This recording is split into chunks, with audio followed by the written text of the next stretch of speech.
650 KIDO. We urge you to take a look at our great website, continuing to rank up the power rankings of websites around the world. Well, I don't know about that, but it seems like something to say so early in the morning. The fact checkers aren't with us just yet. You've got Bo, you've got Sweet William, you've got good old Kay Millie. And again, we are looking forward to hearing from you today on Idaho's Talk Station. A couple things going on. No, Kamala has not given us a news conference or a news interview or anything to, relating to the news or any type of things. No, nothing of that nature. But we do have some pushback from the media, which we'll talk a little bit about. The only thing that really gets the media's goat more than, supporting the liberals, supporting the Democrats, supporting those sneaky, freaky liberals that move in from the rear is when, something gets in the way of making them look good. Like, for instance, Joe Biden. Joe was a nice Joe. Joe was a good boy. He was a good old boy, never meaning no harm. He and Hunter were in trouble with the law since the day they were born. Little Dukes of Hazzard for you. What? Our Gen Z producer, Bo, was going to, who's the Dukes of Hazzard? Bo, again, go to the Encyclopedia Britannica. What's that, Kevin Miller? It's called YouTube today, and you'll see, again, some great shows that your parents and grandparents grew up with.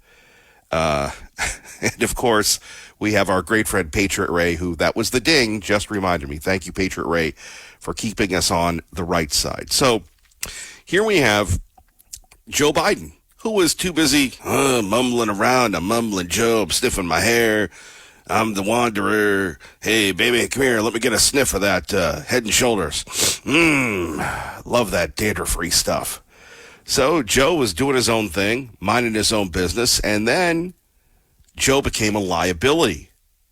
And there was something, dear friend, that got in the way of the media's being an invincible line, an offensive line, the marginal line of Joe. And the story became bigger than their ideology. Simply, that's how the media works. The story was a way for them to elevate themselves, for them to be the purveyors of truth, and for them to say, look, this is bad. We must, for the sake of the Republic, for the Fourth Estate, Joe has to go. Goodbye, Joe. And then Joe had to go. And usually what happens, this happens to Republicans. The people in the media usually give the libs a pass. You take a look at Iran-Contra compared to the numerous Clinton scandals, compared to Barack Obama, who historically was the most scandal-free president ever. Of course, if your buddy's Eric Holder, well, you're not going to get the independent prosecutor. I know that's a little deep, a little heavy. Let me continue to explain. So Harris now is under fire, under siege, because people want her to have an interview. And not just a, hello, Vice President Harris, you're the best. I can't do her laugh or anything. And then you're going to, it can't just be that. It's got to be asking the tough questions. And she's got to push back. Years ago, I guess you would call it the Sister Souljah moment with Bill Clinton when he got mad and declared that rap music was bad or something of that nature. They go, wow, Clinton, he's different. And he stood up to everybody. That's what they're looking for her. And if you believe the polls, which I got to tell you, I don't think that Americans are that stupid. I think that, Kamala's a fresh coat of paint. The vice president is this, that, and the other. And I think the media and some people in America go, look, we've been taught that America is so bad. We've been taught that America is so this, that we need to do our very best to right the wrongs. And, Obama did so much. Kamala Harris can do more. Well, say what you want about Barack Obama, but he was from Chicago before he was from Hawaii. So he was involved in Chicago politics, but it was still mainstream politics. California, remember, she was elected with less than 50% of the vote? And then she had the jungle primary, and she was elected with less than that, according to the National Review. We'll get to that. But, now we're having the pushback on her that she needs to do an interview to feed the beast. But right now, her numbers are so good, she can tell the beast to go. So we'll continue on with that. By the way, today on this program, a very huge guest, Riley Gaines, will be joining us. That's right, Riley Gaines will be joining us, I believe, today at 7:30 our time, 7:35. And Riley Gaines, of course, from Outkick, has been on Fox News. I believe she's coming to Idaho. We'll hear all about that. So we want to thank everyone for helping us get that exclusive, but that'll be at 7:35 today. And let's see, something of that nature. Or no, I'm sorry. That's right, Bo. 8:35 today. See, Bo didn't even have to text me that. 8:35 today. What the heck? It's a little early. But the high today is going to be 87, which isn't bad. Of course, on Saturday, apparently the high is going to be back to just 100. You know, after we've been through 108 and 110, we can make it through 100.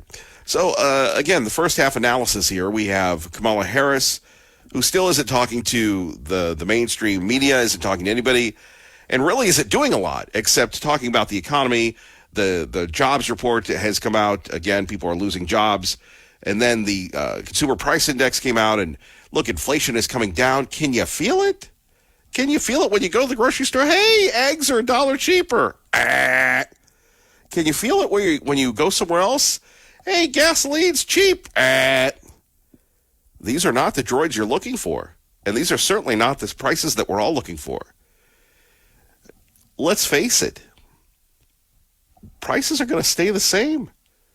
When's the last time that we ever said, a business has ever said, remember, not to bag on the businesses too much, but it's not like the businesses are killing it. You take a look at the stocks of the supermarkets, this is just the price of doing business has gone up in an unreasonable way. Do you think because, hello everyone, inflation's down, I'm going to magically come out and give you the blue light special? What's the blue light special? Oh, you've never lived until you've been in a place called a Kmart. Yes, Kevin Miller, I'm familiar with it. It's the old Kmart building, but Kmart hasn't been in here for years. I know. The one time we have something good beginning with a K, Kmart, K-Millie, and it goes away. Darn that Walmart. So Kmart was like a Walmart, but it was called Kmart. And I guess they didn't have the buy-in from their employees, and they didn't have, and it wasn't the employees' fault. Walmart really just had this superior corporate structure. Plus, I don't know if you could buy food at Kmart. So anyway, Kmart was kind of like Fred Meyer, I think, without the groceries, I believe. Spent a lot of time in Kmart's. So Kmart would all of a sudden go, hello, everyone, it's blue light special time. And they would have these blue lights. Read. And the blue light special would be like half off something, or 10% off something, or 30% off something. And everybody, you know, from that generation, your parents or grandparents, or even your great-grandparents, they know what the blue light special is. And that's really where we are, the blue light special, when it comes to politics and it comes to the media. They're salivating for this interview with the vice president. And because somebody wants to make a name for themselves. And that's really what it's all become today. The clicks and the dips and the daps and the dips and the rips and the ripples and the everything else. It's all about, it's trending high and look at my self-importance. And the Harris campaign can go back and say, well, it doesn't really matter to us. You're not the boss of us because we continue to have this popularity. I don't think that it will continue. I really don't. In fact, you have some of the media people pushing back, which we'll share with you in a second. Let's go to Paulie in Nampa with Kevin Miller on KIDO Talk Radio. Good morning, Paulie. Morning to you, Kevin. Yeah, you said that you're going to have a guest here at 7:30. Is that the blonde swimmer? 8:30, I believe, now. Yes. Okay, you said 7:30. Okay, whatever. I'll be listening. Yes, well, no, I corrected myself, Paulie, but you're right. Bad call by me at the line of scrimmage. Please go ahead. Student body left. Okay. Yeah, that changed gears a little for me when you said she's going to be a guest, because I'm a big fan of hers. I think she got the raw end of the deal and had to acquiesce and turn a medal over that was actually hers to that fake woman. the guy that finished 66th and decided that he couldn't be a man and become first. He had to become a part-time woman or whatever, and beat the Boy, woman. that sounds like a song, Part-Time Woman. I think you got something there, Kevin. Yeah. Yeah. Anyway, back to Kamala.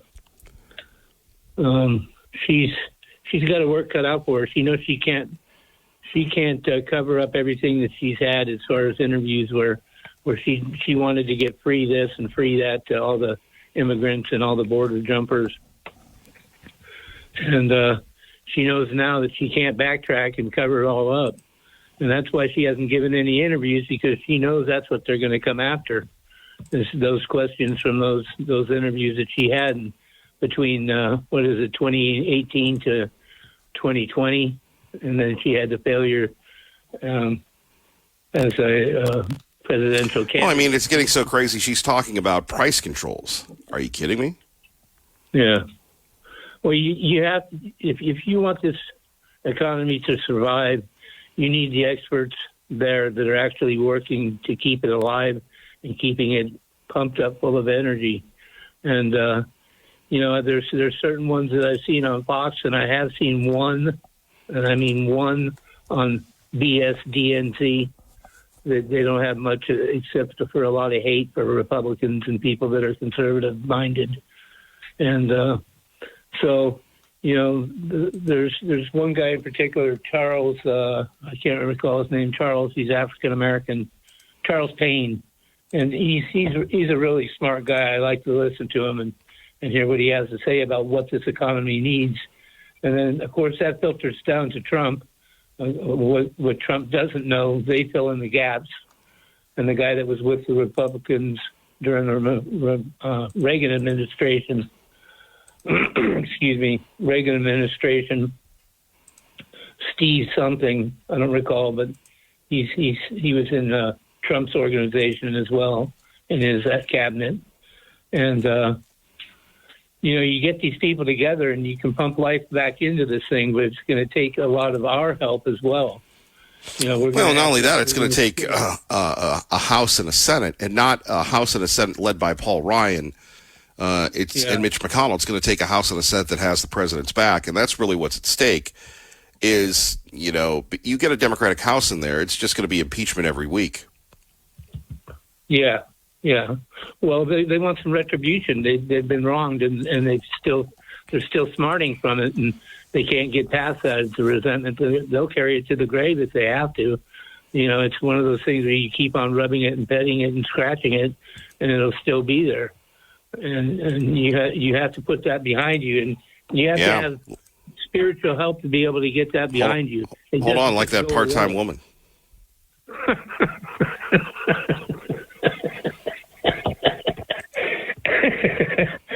Okay, I got this quick one.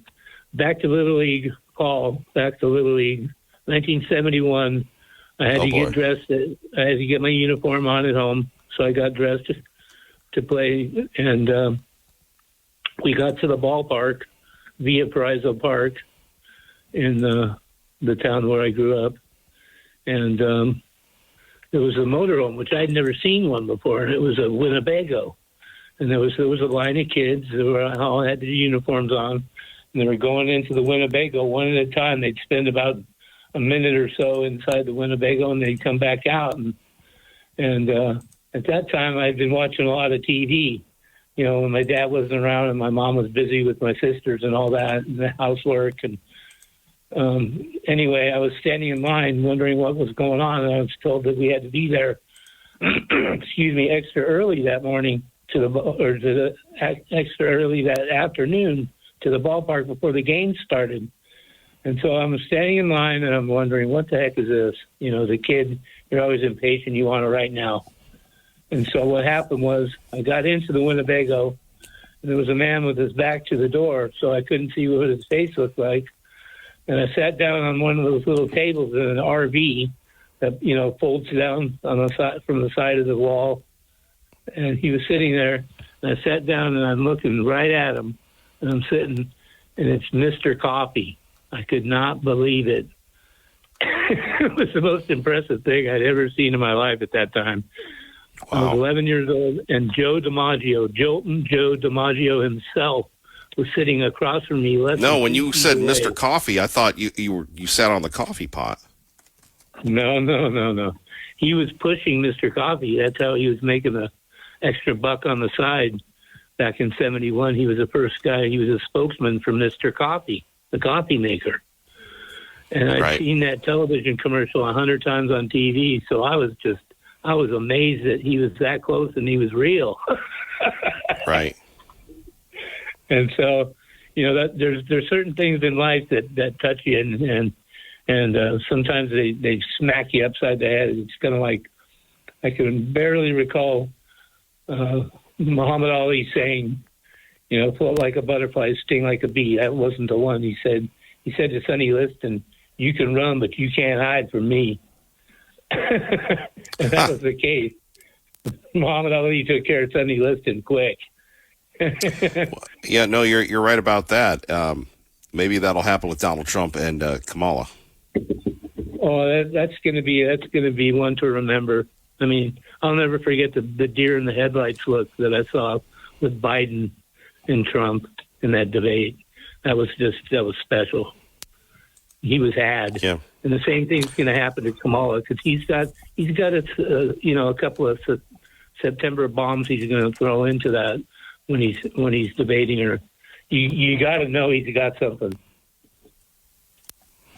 Well, we appreciate that. Thank you very much, Paulie, and thank you for the Paulie update. We appreciate that as well. Hey, you have a great day, Kevin. You too. More coming up. Why don't you join the fun? We'd love to hear from you next. Phone number is 580-5436. 580-KIDO. Kevin Miller, KIDO Talk Radio. Good morning. Thank our friend Bo for continuing to straighten me out at 8:35 today. Riley Gaines will be joining us. She'll be coming to Idaho. We'll tell you a little bit about that. And I do appreciate Riley and all the conservatives choosing to start their day with us here on KIDO Talk Radio. Let's go to AJ in Caldwell. AJ, good morning. You're on KIDO Talk Radio. Good morning, Kevin. Man, I got so much I wanted to say, but I'll just try to cover this one basically on inflation and why Trump's program is so much better. Inflation obviously is cost of goods and services rising above really what the norm is of income.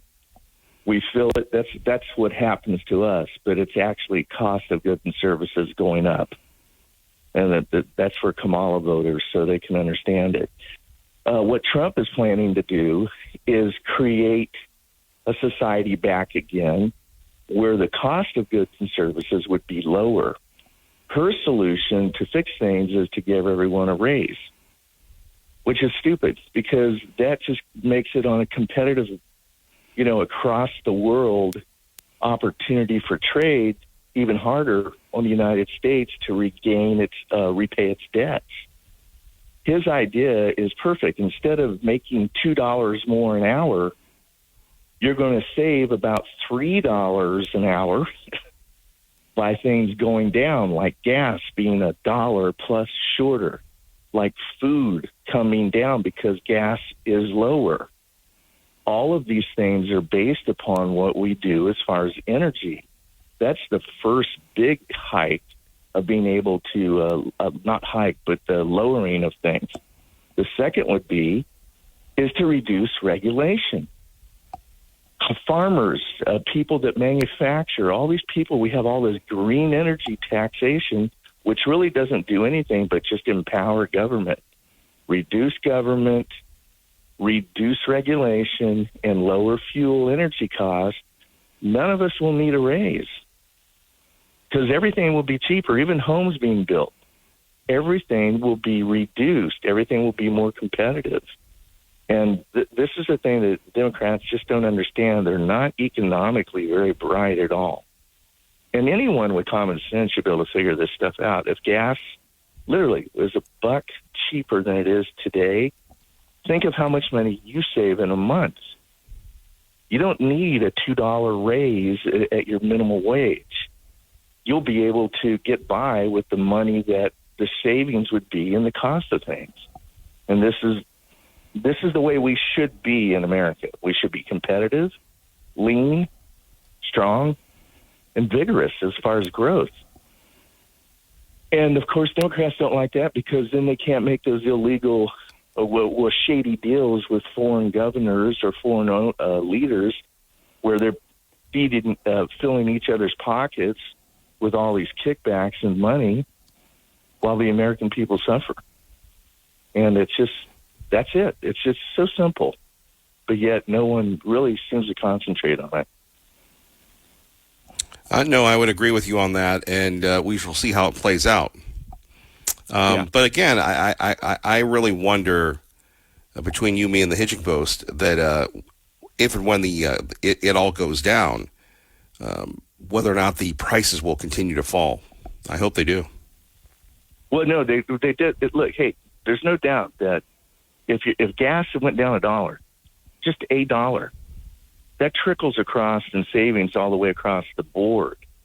And big companies, successful companies, work on razor-thin margins anyways. Yeah, they look like they're making billions or millions of dollars, and they are because they're so big. But the margins of what their increase is, their profit margin, is not outrageous. It's not like they're charging us 25% or something. I mean, some of these grocery stores are working on a 2% margin.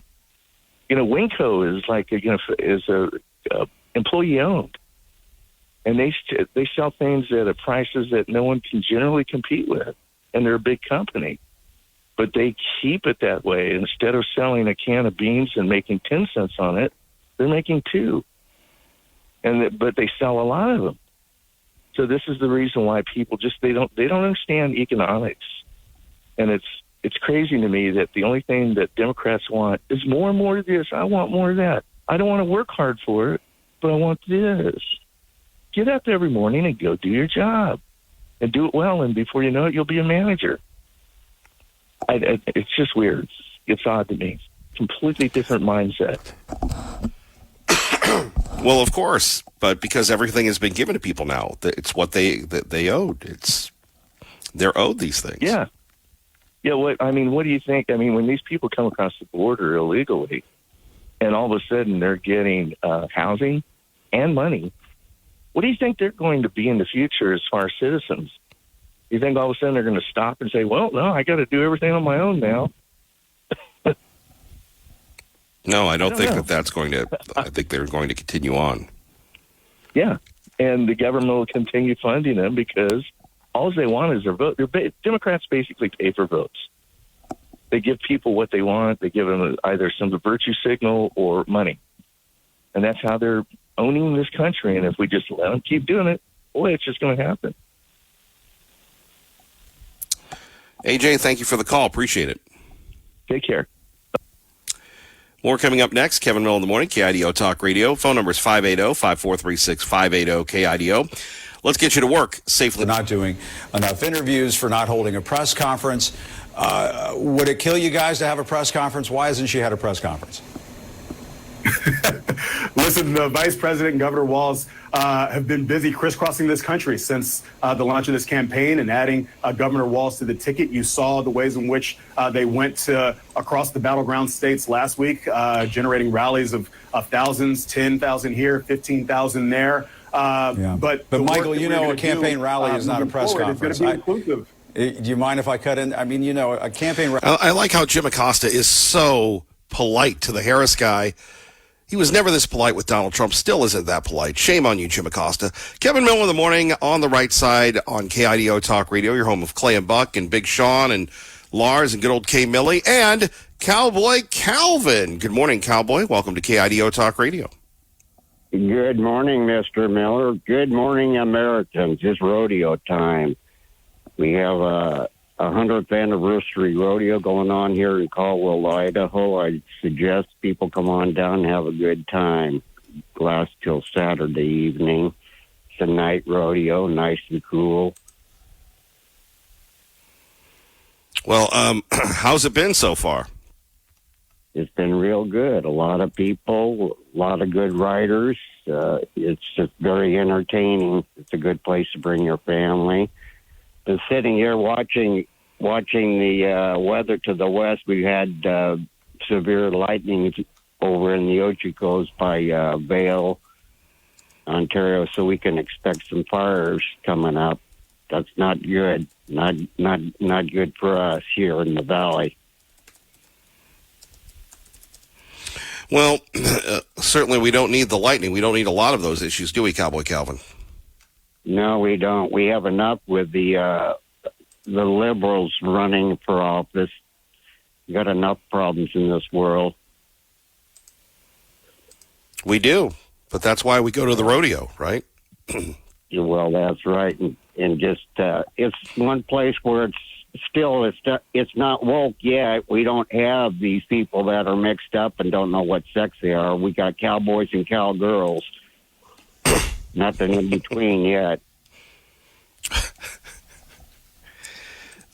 Nothing in between yet. It's very good, Cowboy Calvin. That's very good. In the rodeo, we judge on performance, not what you say. We don't get, if we get hurt, we don't get paid $1 million to sit on on the bench waiting for our toe to heal. We just keep on going. Right. I had a question. I would agree. Are you going to have a debate party? Is there going to be one coming up? That's going to be very entertaining. We hope to have one. We're I'm currently grounded right now, so hopefully we will be able to pull that off, sir. Well, does that mean the debate will be canceled because you're grounded?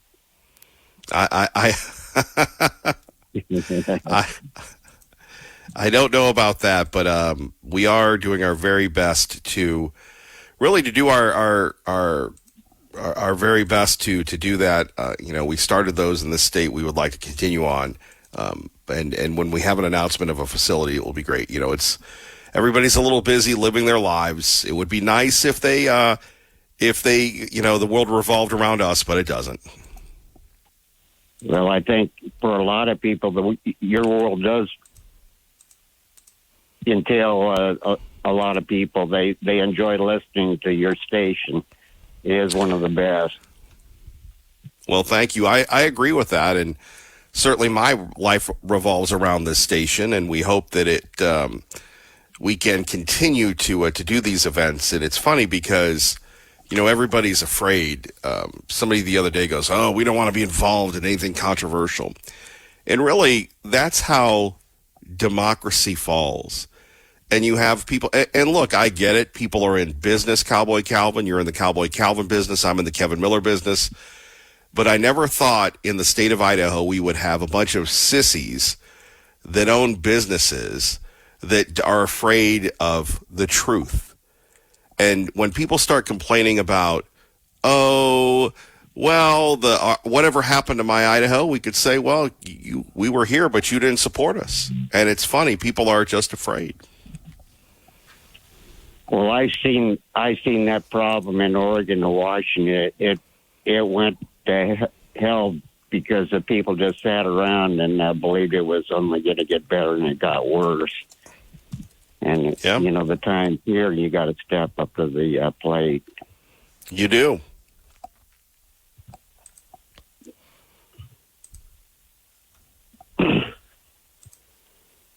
Anyway, well, Cowboy Calvin, you got anything else for us? Yeah, this Kamala, she's just a lame horse. I learned a long time ago you don't bet on a lame horse. She's not going to take you very far. Wow. I would agree with you on that, dear Fred.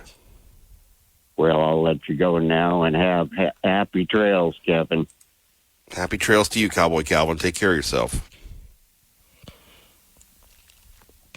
And we go to Patriot Ray, who joins us now on KIDO Talk Radio. Good morning, sir.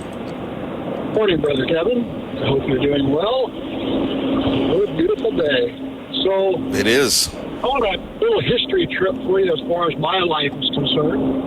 I can remember a day when the family would load up in the car and we head off to Save-On Drugstore where we could buy 3 candy bars for a dime. That same candy bar today costs about $1.80. And so we look at inflation as a way of really gauging where we're at in life today. There's so many things that just are so mixed up. Everybody thinks, oh, if the government makes it where we have a minimum wage, oh, it's going to be so great for me. Well, how great is that turning out to be when, because of the minimum wage, so many people were laid off or fired because they couldn't afford to keep them? And so today, we're still playing that same game. The government needs to help us out so we can do this. No, the government needs to step aside and let the free market work.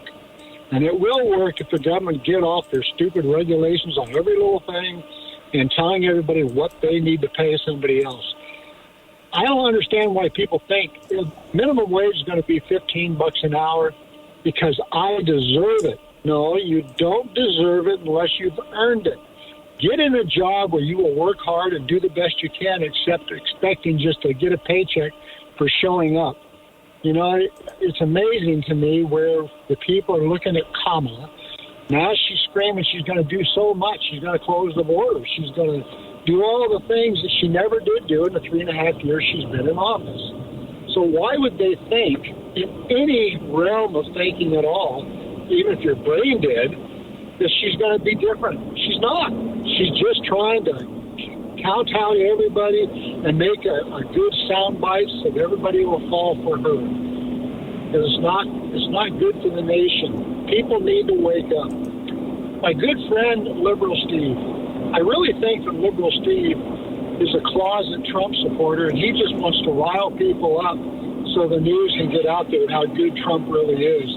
Because nobody can be, when he claims he's such an intelligent individual and knows so much, then he should understand that the country is dying because of the Democratic Party, and also with a lot of rhinos in there, who all they want to do is get back in office so they can get their little piece of the pie, lie to the people that put them there, and we just keep going forward.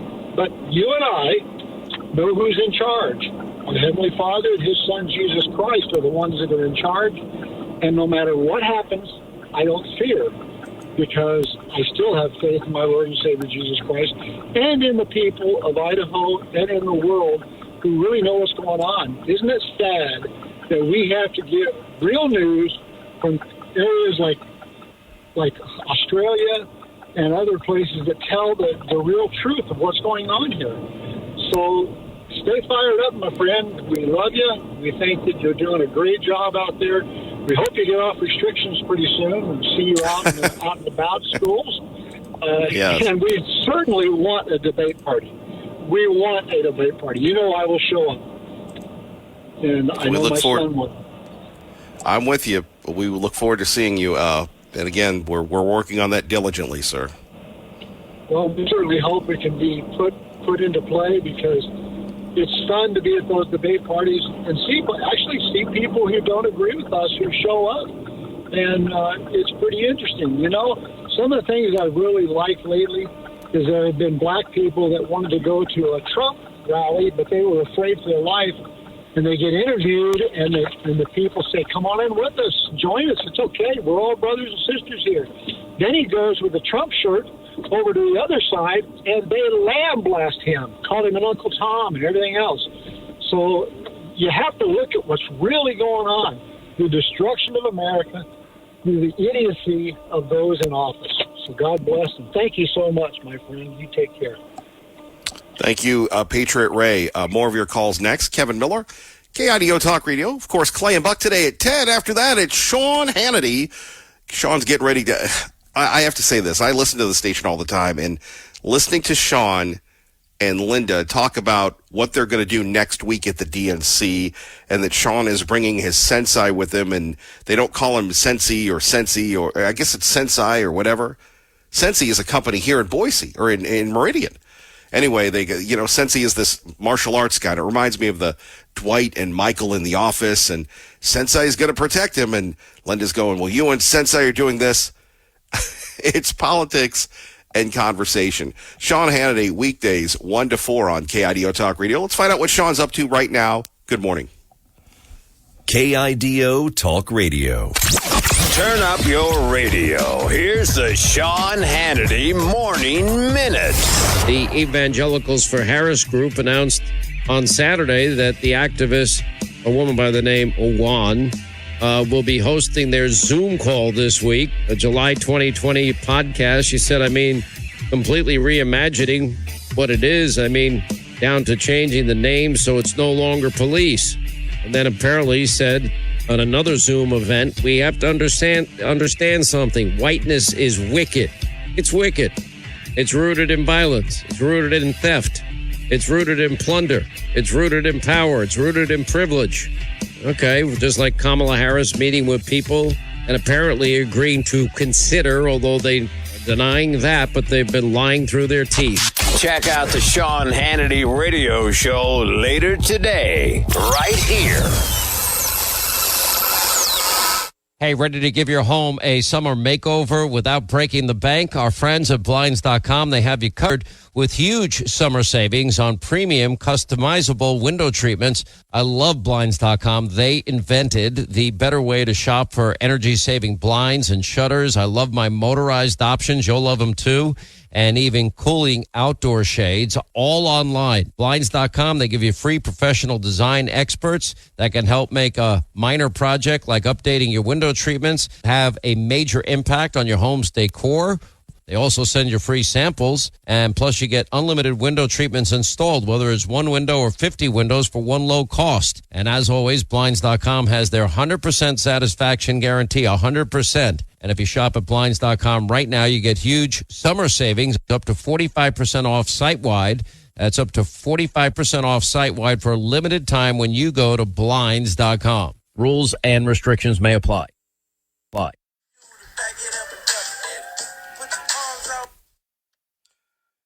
KID 6580 KIDO, getting ready for our coverage of the big DNC next week. Sean's going to be there. Good for Sean, and he's bringing a Sensi with him. Let's go to the phones. It is Lejo with Kevin Miller on KIDO Talk Radio. Good morning, Lejo. Good morning, sir. I think Kamala's campaign strategy can be summed up in something my dad told me ever so long ago. It is better to remain silent and let people think you're stupid than to open your mouth and remove all doubt. So, how does that work for you? I know it removes doubt for everyone. I am. There you go. I'm with you, brother. I'm with you. Yes, please go ahead. So she's going to follow that campaign strategy of Joe Biden, sit in a basement, let the media run the show for her, and a few ballots here, a few ballots there, a couple mules, and away you go. You were talking yesterday, and we got this initiative from Joe Biden about war on cancer, blah, blah, blah. And you said something about a 93% increase in cancer for men. What was that about exactly? Because I think we can trace that back pretty quickly and easily to a certain set of vaccines, which have been causing turbo cancers, et cetera. And kind of weird how the same companies that introduced the vaccine are the same companies that sell all the cancer drugs that the government's going to be giving money to for all this new research or whatever. Those lobbyists make good money, and this is more proof that they're really worth it for. If nothing else, it would seem that it's a major coincidence. Yeah, at least it's, am I out here saying, it's a conspiracy, it's a conspiracy? Well, just the way things are. You got a big company that you got to make money. Well, not to get too hopeless today, but Lejo, yesterday we were talking with Kent Goldthorpe about Micron and the air, and has there been an air study? Where's all the truth? Where are all the freedom fighters in the media, or what's going on with the water? And Kent got very defensive because he backed that Facebook thing. He's a big fan of that.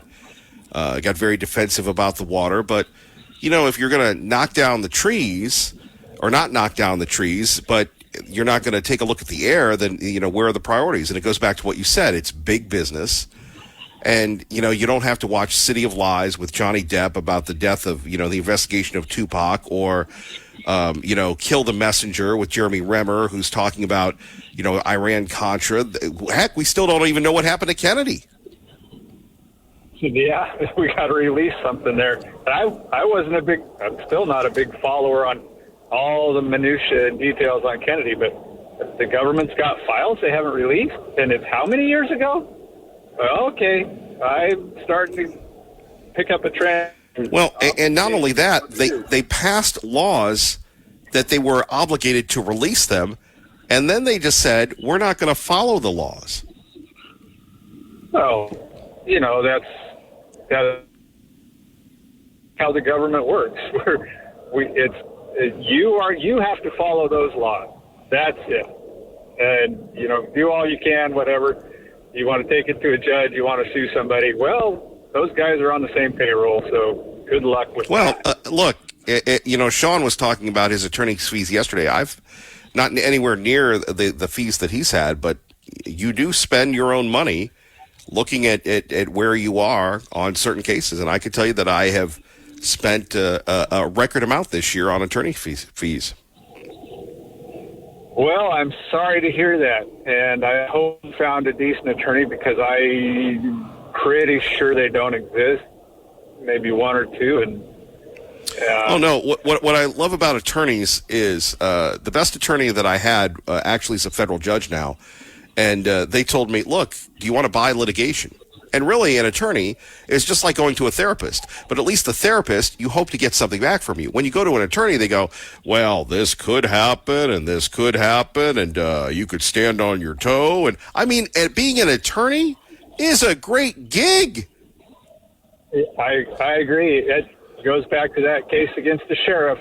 That guy had enough money to sue the sheriff. That's the only way he got his $250,000. Well, as Mr. Money says, money, money, money, money, money. Boise Balloon Classic, great day, great time. And you're thinking, what is that? You can go to our website for more details.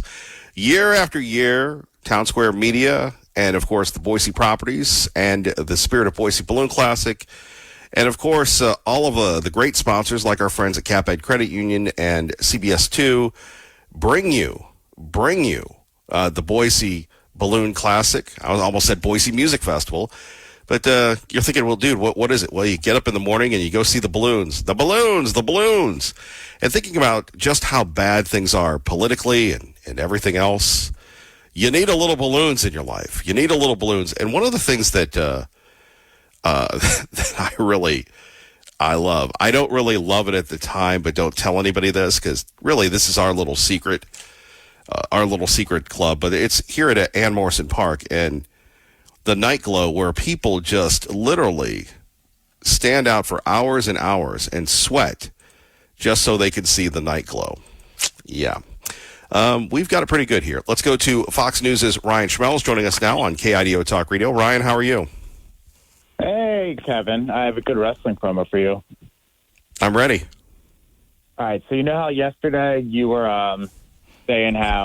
I was saying how every time I come on here, I sometimes come off as grumpy because I've, been doing my 10th hit or so. I'm talking about the same thing over and over again. I'm in the middle of writing some stuff, and I got to call in. So, it's nothing against you. Actually, you know what? It is because of you, Kevin. It's because of you. Oh, dude, I love that. We'll have to rack that and play that when you're not around. You're right. I am the bane of your existence. I'm so sorry. we got to schedule a date for the ladder match. Well, that would be great. I'll be the Mick Foley to your Triple H. Hey, by the way, before we totally get off subject, and we are getting off subject, I have to say, have you watched the Billy Corrigan Carneyland thing on CW yet? I have not. No, sir. Okay. And by the way, our friend Ryan Schmelz, not only is he our political insider, our political reporter, but he's a rabid pro wrestling fan. So, again, we apologize for the sideshow, but if you get the CW app, you that go to these independent shows, it's not as good as the Netflix wrestlers, but it's not bad. You should, it goes behind the scenes of him in the NWA. Oh, very cool. Yeah. Again, not as cool as the latest Trump-Harris matchup in the new Fox News polls, but I do my best out here. Yeah, no, sir. Yes, this is. This is coming down to the wire. It certainly is a main event matchup here. So, there's a lot here. Is there anything specific you want to know about the poll? Has Harris's momentum stopped, or does it continue? It's 49-48. Trump is still leading by a slight margin. When you factor in though the third party candidates, including Robert Kennedy Jr., it's at 45-45. Kennedy's getting 6%, which is a stiff drop since his peak of November 2023, where he was at 15%. And I think this is usually common with third-party candidates, where maybe they start off doing well, polling-wise. Gary Johnson's a good example of this. And then as we get closer to Election Day, their standings just slowly starts to fade away. Yeah, slowly start to fade away. What does this all mean for the DNC? It's going to be a heck of a show. Oh, it certainly is. I don't know what this specifically means with the DNC. I mean, maybe there's some things on here they might look at and say, okay, well, we got to target that and maybe see if we can close the gap here. Because, Harris is beating Trump when it comes to honest and trustworthy, having empathy, mental soundness to serve effectively as president. But Trump edges her out when it comes to being seen as a strong leader, 52 to 47%. So that might be one thing they try to focus on at the DNC to try to close that gap a little bit. And then when we talk about top issues, the economy, immigration, and abortion. Economy, majorly the top issue, 38%. Then immigration and abortion were tied for second at 14% each. And all the other issues polled below 10%. So all in single digits. And so I think, that might maybe change the DNC strategy, where you have a very clear top three, but also a very clear number one. Yeah. Are we expecting, and again, this is a very juvenile question, but I'm a juvenile kind of guy. Ryan Schmelz from Fox News Radio on KIDO Talk Radio. How big of a bump are people expecting next week or after next week? I think they'll at least get some type of bump. I think that's usually what's expected after a convention. But then I think we're expecting the leveling out phase to take part after that until probably the debate season happens.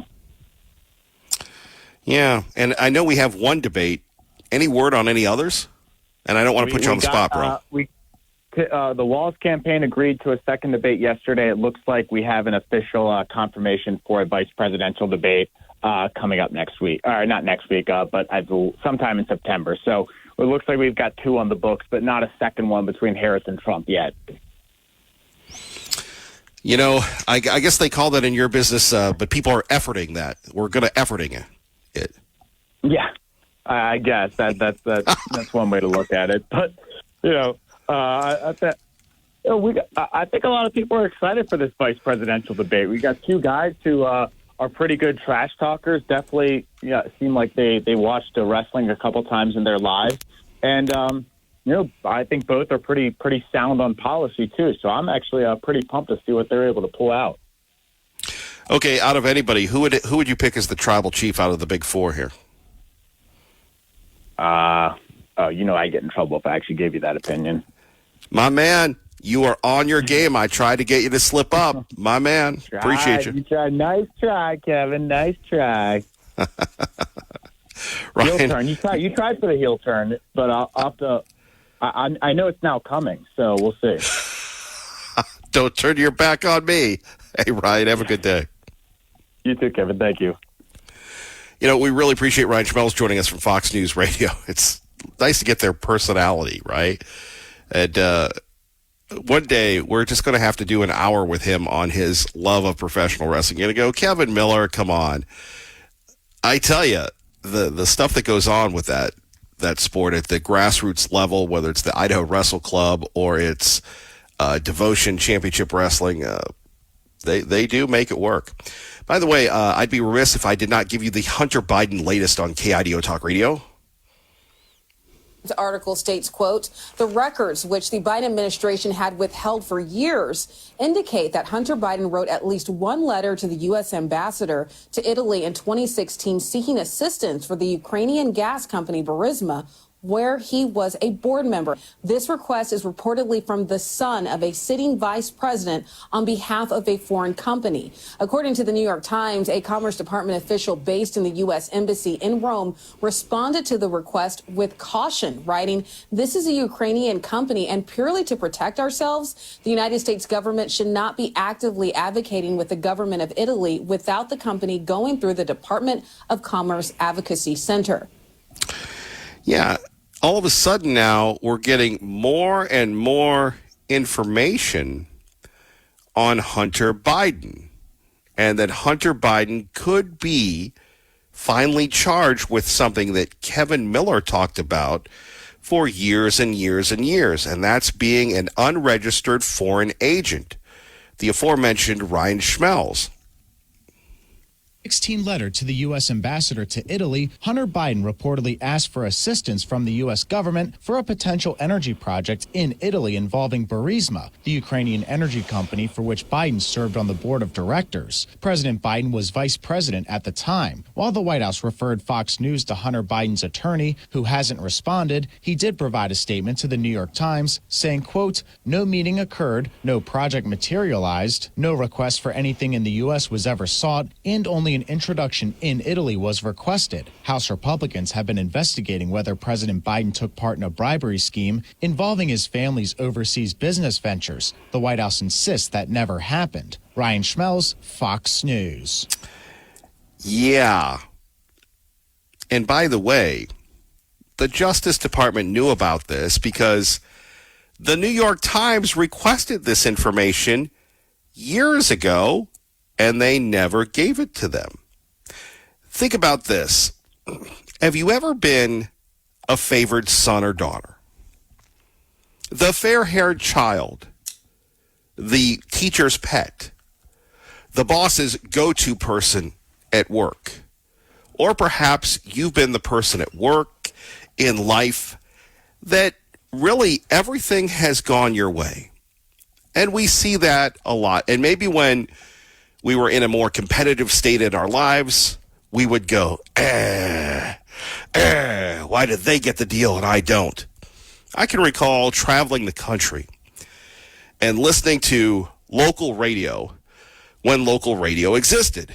And I would go, that guy, he can't beat me on my best day. Of course, I don't know how many best days I've ever had, but you know where I'm going with this, where you had someone that was the teacher's pet that got all the breaks.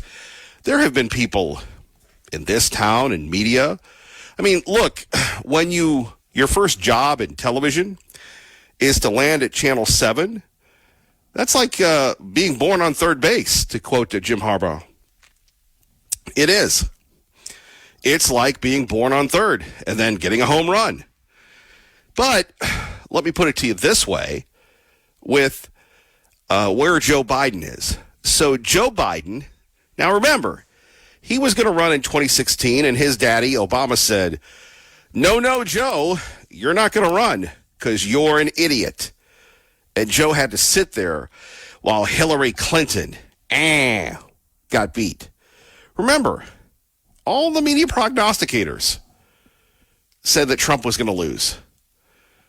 Tea Party Bob, and remember good old Liberty Linda, if you've been listening to this program for a while, they were truly the only ones on the show that thought that Trump was going to win. So we continue. Joe gets in without really having to campaign. Joe gets in without having to do anything. And he can do no wrong. He can flub, he can dub, he can sniff, he can whiff. He can do whatever. And it's all good. It's all good in the hood with good old Joe.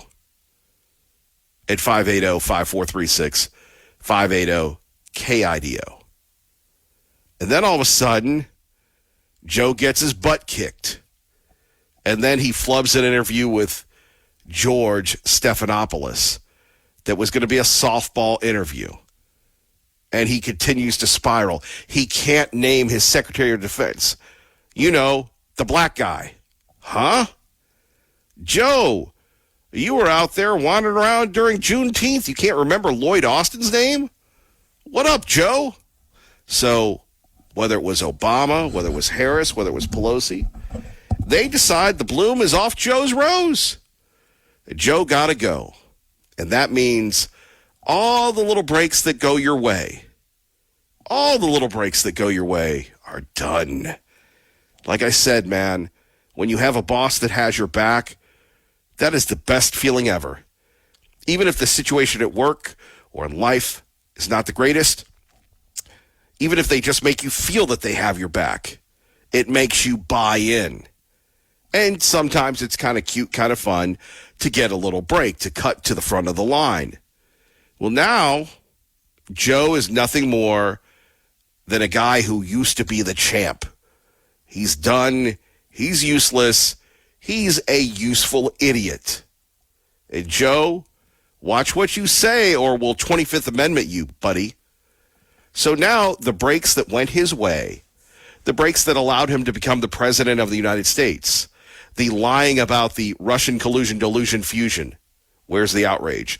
The lying about the Hunter laptop, the lying about that it was Russian misinformation, the lies are all coming home because Joe's got to go. And the best way to distance the Golden Girl, Vice President Harris, Kamala, from Joe, the doddering fool, is to continue to give him the night of the long knives, if you will. And that means Sonny Boy now has no protection or limited protection. You know, what would happen, dear friend, if we had a coup and no one cared? If we had a cover-up and no one cared? If we have the Secret Service breaking into a hair salon as if this were the Soviet Union and taking over a private business and no one cared because there's no accountability. That's the world we're living in. So this Hunter Biden story is important. And if Donald Trump and J.D. Vance get in, I don't know how they're going to save America. They're going to have to fire everybody because the deep state is that deep. You have, what is it, the FBI director, Wray. This is the most dangerous the country has been in, the danger the country has been in since 9/11. We have people on the terror watch list running around. It's only going to be, they're not here to play video games. They're not here to play EA Sports College Football 2025 or whatever. They are here to inflict the pain.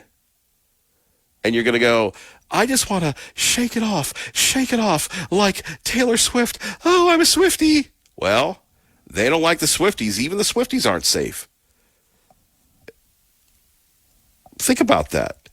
So back to Joe Biden. Joe Biden is now us. You go from the big office to the cubicle. Nobody likes to go. Everybody loves to go from the cubicle to their own office. Nobody likes to go to the cubicle. Being in a cubicle stinks unless you're the guy that has the cubicle by the windows and it's almost like a pseudo office. And that's where Joe Biden is. And Hunter, okay, does he pardon his son?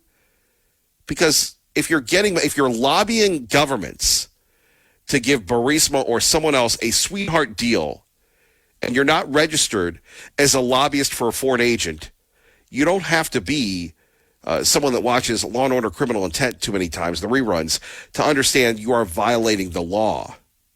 Oh, the law doesn't apply because it's the president's sonny boy. Well, I think that's about to change, isn't it? Kevin Miller, KIDO Talk Radio. Talk Radio app, and Sean Hannity, all in one place right here on your talk station, KIDO Talk Radio. Let's get you to Doug in Mountain Home, who joins us now on KIDO Talk Radio. Good morning, Doug. Good morning. So you got me this morning, finally? Loud and clear, little buddy. Okay. Yesterday I was going into Boise there, and I was talking with the Ada County Sheriff's Department back and forth. There was a guy dragging a chain down the freeway off his trailer tongue, and I was trying to get somebody to locate him and stop him. Anyway, Kevin, these polls, is anybody going to believe these stinking polls that these guys are coming, people or companies or NBC, Fox, ABC, any of them are coming out with this freaking dynamic woman that's supposed to be the savior of the Democrats. They got her in such a bubble, and it's just a freaking, all it is the news media coming up with this crap. They have to, because if the polls don't show what she's doing and they cheat like they're going to, and it's all over the talk radio, they're going to cheat. They're going to do everything they can do. And if the numbers ain't there on the polls, then how are they going to keep the lie going? You get what I'm saying? I do. So, what was the latest poll? I heard you talking to that guy on one of them news guys on there. What is it? 48 her and 49 Trump? Give me a freaking break. Well, if it's close, Trump wins. Because you have a certain amount of people that will not tell people who they're voting for. We saw that in 2016 and 2020. Well, I all I know is I don't trust any of the polls. I mean, I just don't trust them, because you got what we're all saying. The deep state and the news media is part of the deep state, except for maybe Newsmax. They're literally, I mean, they own the freaking airways. I mean, look what they just did to Elon Musk and Trump with that platform.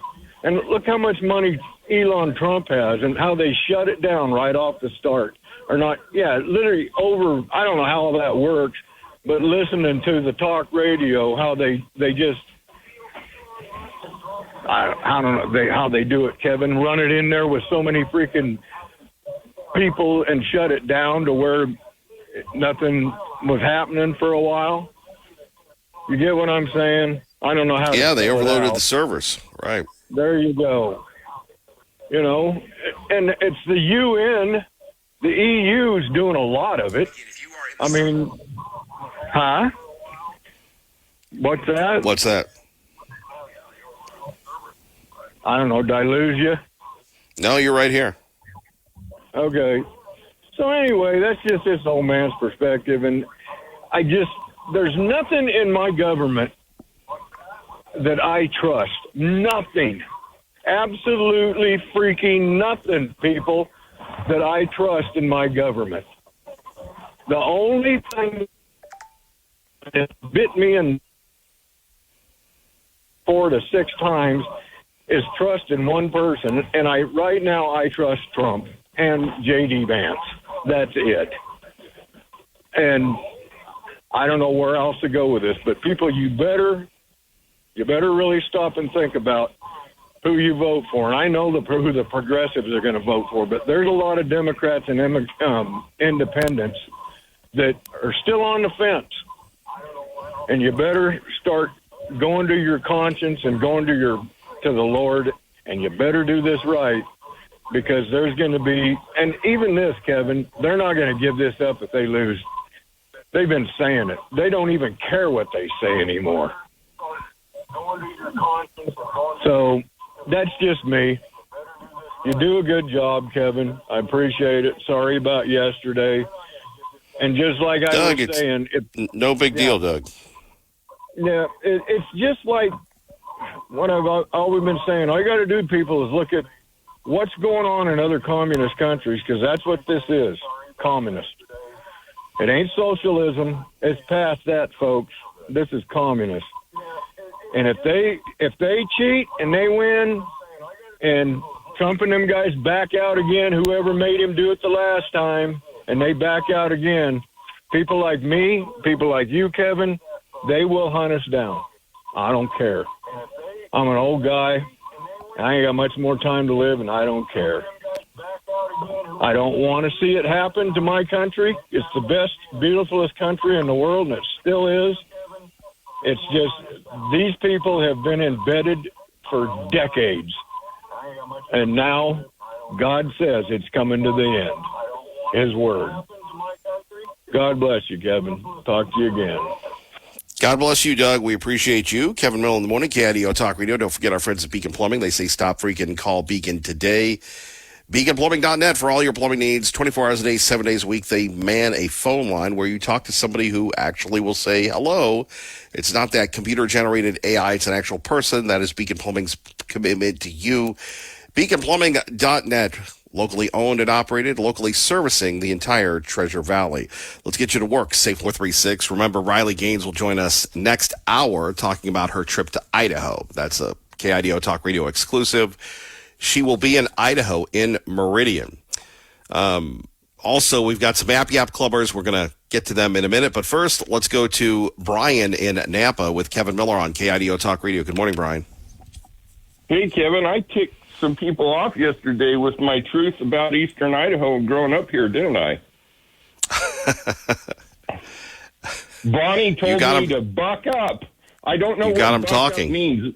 Yeah, and I'm glad she's concerned about me, that she thinks I need to go to therapy. Bonnie, I've gone to therapy a lot, and I recover rather quickly. You know, the therapist that I went to said he was one of the best patients he ever had. And it was funny, the person that needed more therapy in the group, it was like a week-long session, was a feminist female that didn't have compassion on other females, let alone men. So that doesn't surprise me that Bonnie kind of lashed out that way.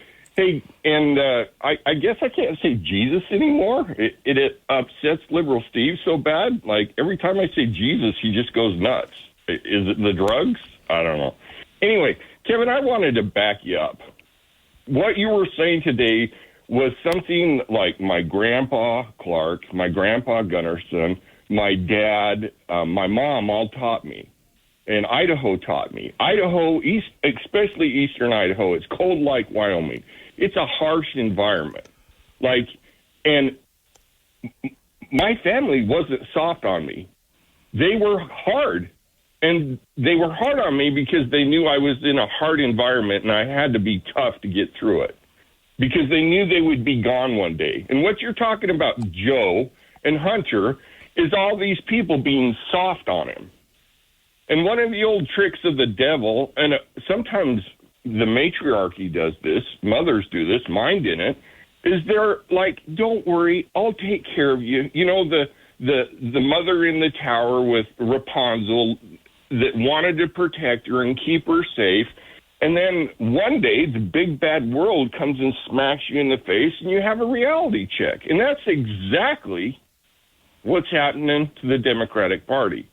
The reality check is this, that your rules and your policies make the economy suck, make people's lives worse, and sooner or later, all these stupid people that are brainwashed by the liberal media and therapists that, you know, teach you stuff like, oh, men are bad and the patriarchy is bad and all this other stuff, and there are some bad things about that, but why do you think they're so scared of us? Because we're the reality check. What are they constantly complaining about? Oh, it's white men. It's the patriarchy. Oh, it's those assault weapons. No, those are exactly all the things that we use to stay strong and to check things when they go wrong. So I love it when Liberal Steve and Bonnie get mad at me. And when the liberals get mad at me, because it's the same thing that happened when I worked in the prison. The more I pushed the rules back and said, no, you're not crossing the line, the more the convicts lashed out. And we got to stay tough, Kevin. And we got to hold the line. Any questions? Yeah, what was that therapy like? Did you like it or not? I think everybody says everybody needs to go to therapy. To be honest, it was when I was younger, and this is back when therapists were good. It was a guy named Dr. Dent, and he was hardcore. He was a hard guy. And he really examined me, Kevin, and it sucked. And they made you do stuff that guys don't like doing, talking your feelings out. And I was in a room mainly of women, and I had most of the women come up to me and give me a hug and say, I didn't know they made men like you. And that's what I find rather interesting about Bonnie, is she claims she's a feminist, and I was raised by a feminist, a unique feminist, but by a feminist. And what I find interesting is that feminist in that group had a problem with me because I was so willing to open up and share my true feelings, right or wrong, expose my weaknesses to make them stronger. And that's why the therapist said I got through it so quick, because I was willing to open up, express my ideas, First Amendment, expressed what I really thought, and then he could correct it quickly. Or the group could. And I literally had multiple women come up to me and hug me and make me feel a little uncomfortable because I was married at the time and my wife didn't come with me. And they said, I never knew men like you existed. I never knew there were men out there that could express their emotions and their feelings and could cry. Wow. Brian cries. The elite cricker cries. I think Jesus cries. I think I've read scriptures about that. I think I've read scriptures about God, how he weeps when his children sin. Well, how do you think it ends for Joe? Unfortunately, when you listen to the devil a long time and he protects you and keeps you safe, I mean, it doesn't matter if it's in this life or the next life. Reality is going to check you hard. I got checked, Kevin. My own son checked me. He was amazing. He was spectacular. He intimidated the hell out of me. You know, I've done a lot of research on people that have afterlife experiences, and a lot of them meet some individual that's powerful, and they intimidate the hell out of them. Why is that? Because they've been right. They've been to fix. Yeah, you're right. Brian, thank you for the call. Kevin Miller in the morning, KIDO Talk Radio. Before we talk about the local economy, I want to share with you a story that is developing. I'm sure Clay and Buck will talk about it because Clay's a lawyer, so he likes this. So Kamala Harris and Tim Walz, I know his name's Walz, but Walz, they appear to be in a little trouble. And this is from this is from our friends at the Daily Caller, Newsbusters as well. The conservative media is picking up on this. And here's the headline from Mary Rook, who we've had on this program before. Harris quietly trying to cover up major election bomb that could end her honeymoon. And when we're taking a look at this, you're thinking, well, what could be that? Well, apparently there's a ticking time bomb called the Inflation Reduction Act that was supposed to end the U.S. inflation woes. It was supposed to help with several economic issues, including capping out-of-pocket drug costs for Medicare beneficiaries. In addition to that, however, Medicare beneficiaries will see significant hikes in their monthly premiums to compensate for the profit loss from the mandatory cap on out-of-pocket drugs. The last thing Harris needs before an election is for millions of Americans to have to weather increased monthly costs, with average bids for Part D plans expected to triple. Now, let me repeat that again, because if you're listening to this program, if you're not on Medicare or Medicaid, chances are you will be. The last thing Harris needs during an election year is for millions of Americans to have increased monthly costs, with average bids for Part D plans expected to triple. Triple? Oh, my goodness. And if you vote for this woman, you're an idiot. If you vote for Minnesota Walz, I'm sorry, you're an idiot. After she voted to pass the IRA using the tie-breaking vote in the Senate, remember, the call came down to young Kamala. Kamala voted to go with it in the Inflation Reduction Act. Boy, you talk about buying a boondoggle. That's what it was. We'll talk more about that coming up. I did promise to give you some app yappers here on KIDO Talk Radio. Let's see. A. Bundy in America. He doesn't like Doug in Mountain Home.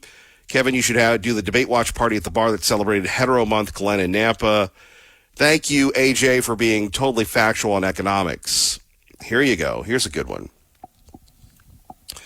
I would like to know why, on a billboard on Victory and Cole, they are advertising for Hotbox, a marijuana store in Ontario. How is it they can advertise for a product that is illegal in Idaho? They'd be like Idaho advertising for Nevada brothels. You know, I thought that there was a state law that prevented that, and it was just passed, and it should have gone into effect in July. I believe that, it was shot down, and I remember some of the conservative senators were mad at me because they voted against it. Then they tried to explain to me that it was a First Amendment issue. The bottom line is that apparently I think that there is no state law against this, and billboards, unlike radio and television, are not regulated by the government. See, here's and this is one of my favorite topics. And one day when I get off being restricted here at the age of 56, I'd love to do a show in Ontario. And the reason why I'd love to do a show in Ontario is because Ontario is ground zero for the war on drugs. And even in California, you have people that are getting out of the legal weed business because the taxes have made the legal weed too high, so they go to the weed that they can get illegally. Because if you didn't know, when you buy weed illegally, you don't pay Uncle Joe. And I've had this debate, and I don't want to say too much internal conversations, but several years ago, we had a guy that was running this place. And during the pandemic, I'm not making this up, I don't know, I guess a lot of the women said he looked like Harrison Ford, and he wore like faded jeans. And I didn't know that faded jeans with the young people are out. So like guys that wear faded jeans, when the young people see you, they go, dated guy. And he'd wear denim shirts, and he would walk around the facility like he was the warden. And the only reason why I'm allowed to work from home is because I got COVID. The broadcast center said, no, Kay Millie, we want to keep an eye on you, you little shenanigan stirrer. You're coming in, and you're going to like it.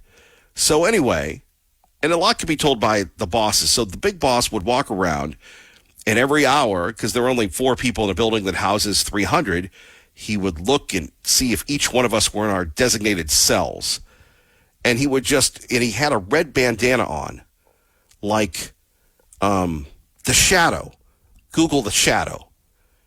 And if it wasn't real life, it would be so ironically funny.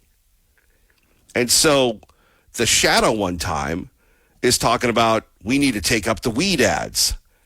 And I remember being in a meeting, and they call me the curmudgeon. They call me Negative Nelly. They call me a lot of things around here. And I go, hey, bro, not so fast, my friend.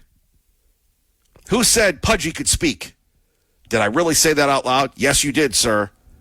Pudgy people have rights, especially pasty, pudgy people. That's a double pudge. And he goes, okay, double pudge, what do you got? I go, you can't do it. Federal law prohibits the sale of marijuana. Any state that is selling marijuana is doing so in violation of federal law. You can talk to any law enforcement folks that we love here in Idaho, and they will tell you you are in violation of federal law. State laws have been passed to legalize it. The reason why they get away with it is because the federal government does not enforce those laws. 2 words for you: thank you, Obama. So that's why they can advertise their weed, their illegal weed. I hope that answers your question, old coot in Boise. Kevin, the Micron build is 10 years from beginning to end, so don't expect that to end soon. Facebook is 8 years from beginning to end, and you're starting to sound like a California with your environmental studies. Pudge. Well, he didn't say Pudge, but anyway. Reports that hold the progress of anything being built. Not that I am for these big multinational corporations, but I'm not for studies that hold up progress so we can protect an inchworm. G-Man John in Meridian. I'm with you, G-Man John, but I think somebody has to bring up the questions, because it seems that the American public, we're all on double secret probation. Let's go to our friend Ron Grant, who joins us now. Good morning, Ron. Paid for by Ron Grant, your safer money specialist. How are you doing, buddy? Good to have you with us. Let's talk 2 words: safer money, keeping your money safe. Ron, how do we make that happen? And we need to make that happen, Kevin, in these times. First of all, people really have to understand that when they retire, if they've got a traditional retirement plan, it doesn't provide an income stream for them. They can just take out parts of money when they want. Of course, if they're taking more than they're earning, then they're eating up the principal. And that's why myself and my clients, we have a product that has a lifetime income that we can't outlive. And then when we've passed away, of course, our beneficiaries will get the balance. I provide for myself and my clients a lifetime of security through that lifetime income.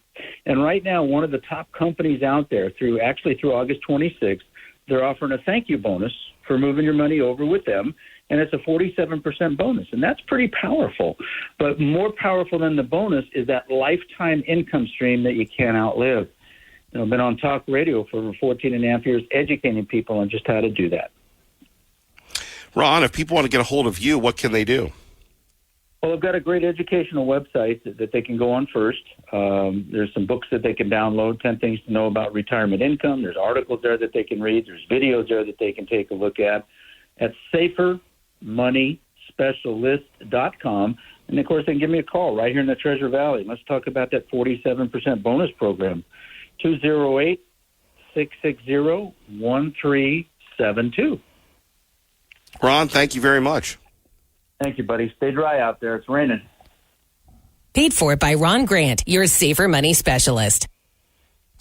Kevin Miller in the morning, KIDO Talk Radio. Whereas being an adult is overrated. Again, we thank you for thank you for listening, but you can't live in the summer the rest of your life unless you hit it big with the lottery, or you're a tech guy, or you inherit it. You're going to have to work. So back to school for the teachers and to the parents, educators, and everybody involved in taking people back to school. Thank you. Thank you for your concern over our kids and other people's kids and everybody's kids.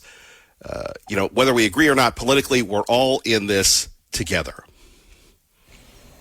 We absolutely are going to do it. You hear her take questions as she's out on the stump, and she said last week, we're going to be having a sit-down interview here before the end of the month. What she's going to be focused on and what this campaign is going to be focused on is communicating directly with the voters that are actually going to decide the pathway to 270 electoral votes. That's why. All right, we're going to take more of that coming up. We'll talk a little bit about the vice president. Then a sad case out of Eagle. We'll talk a little bit about that as well.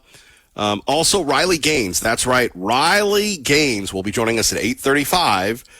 The person from Outkick, you catch her on Fox News. Obviously, the person that stood up for little girls who were tired of little boys stealing their shine, their gold.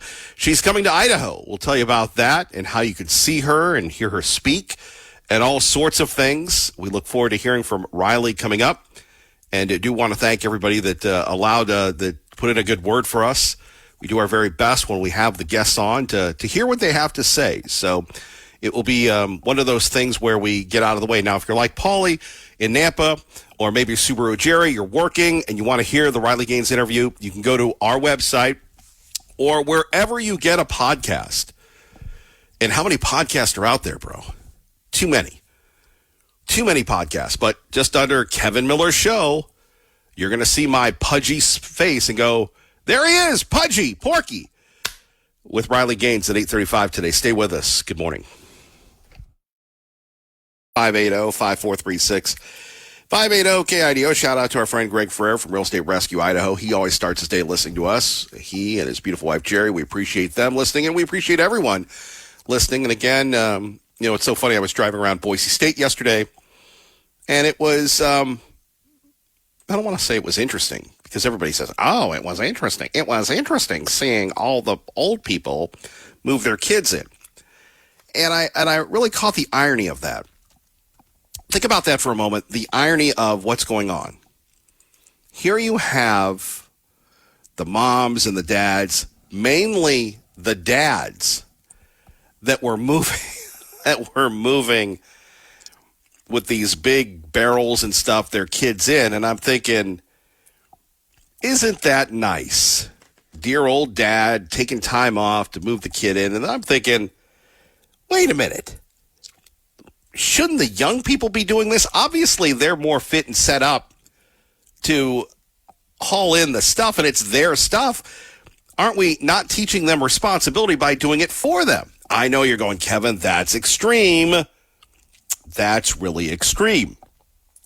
But I thought, that's a great gig if you can get it. Hey, Dad, I'm moving in today. Where are you at? 7th floor, no elevator. Come on, Dad. You can do it. All right. So for those people, whether it's College of Idaho, whether it's NNU, whether it's Boise State, CWI, you're driving to Lewis and Clark, you're going to Idaho State, you're going to Idaho, or as they say on television, Idaho, you're going to Idaho. You're doing a great thing. And I know college isn't cheap. Heck, nothing is cheap in Joe Biden's America. Joining us now, our intrepid roving reporter of Canyon County and beyond. Wait for it, everybody. Here's David Ferdinand on KIDO Talk Radio. Good morning, David. Hey, thank you, Kevin. Yes, it is a great morning. And, you know, it is still rodeo week in Caldwell. You know that, right? Yeah, what's up with that? Well, there's buckaroo breakfast all week. And hey, I we invited you out. I wanted you to come to our, this is our, started in 1954, the chuck wagon, which is all the corn you can eat. You know, the Crookham Company plants a field of this corn, and it's called Amazing Corn. And it is the greatest sweet corn. Anyway, it's all you can eat. The Kiwanis Club of Caldwell puts this on every year at the C of I across from the rodeo grounds. So we want you to come out and enjoy all this corn. And maybe I'll have to bring you some.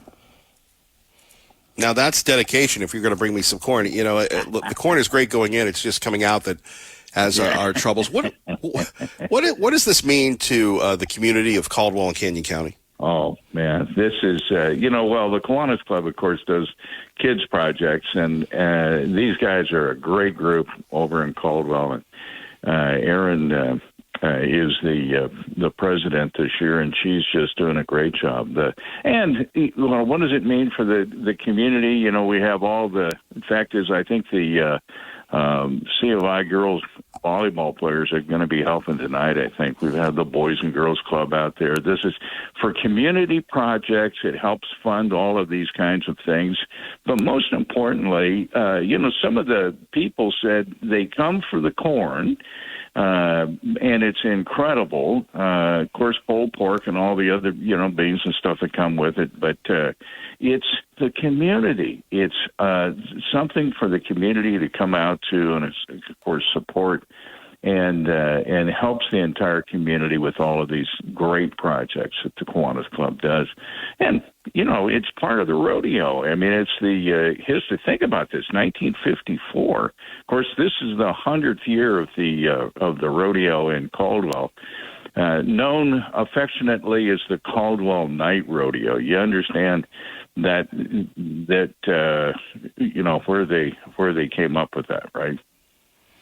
I did see the story on Channel 6+1 last night, but please, for all of us that don't know, go ahead. Wow. I mean, it's, the old idea was Canyon County has a couple of great rodeos. The Snake River Stampede was known for their star. And, of course, the Caldwell Night Rodeo wanted to be known for this. It's the best rodeo. That's what they were saying. And so they called it the Caldwell Night Rodeo so that everybody would know this is the time to come out and see the cowboys, where the cowboys are the stars.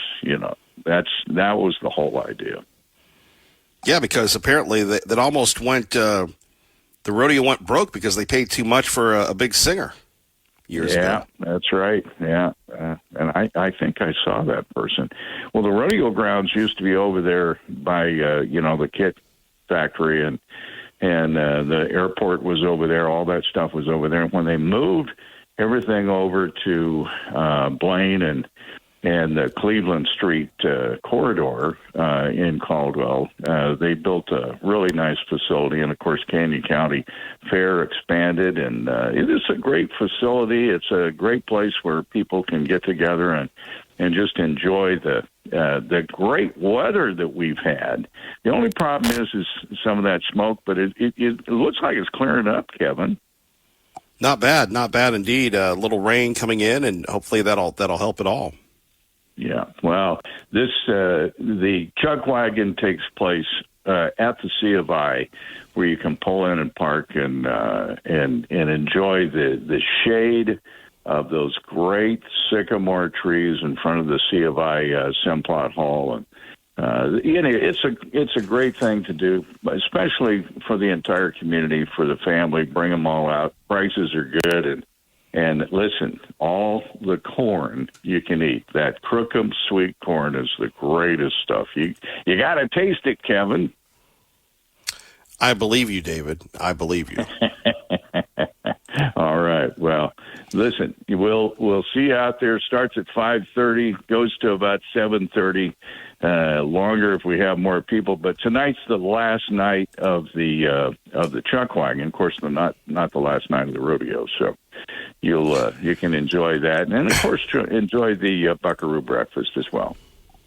By the way, tell your boy Steve we need to get you and Art and Steve on to talk about the foundation. Okay. That sounds good. Let's do that. Steve keeps reaching out to me, but obviously you're involved with the foundation, the historical foundation. You'll give me the correct name in a moment, but that really honors Idaho's broadcasters. Yeah, History of Idaho Broadcasting Foundation. Great group of people, and of course with Art Gregory digging up all the history. You talk about history. That guy, he's got.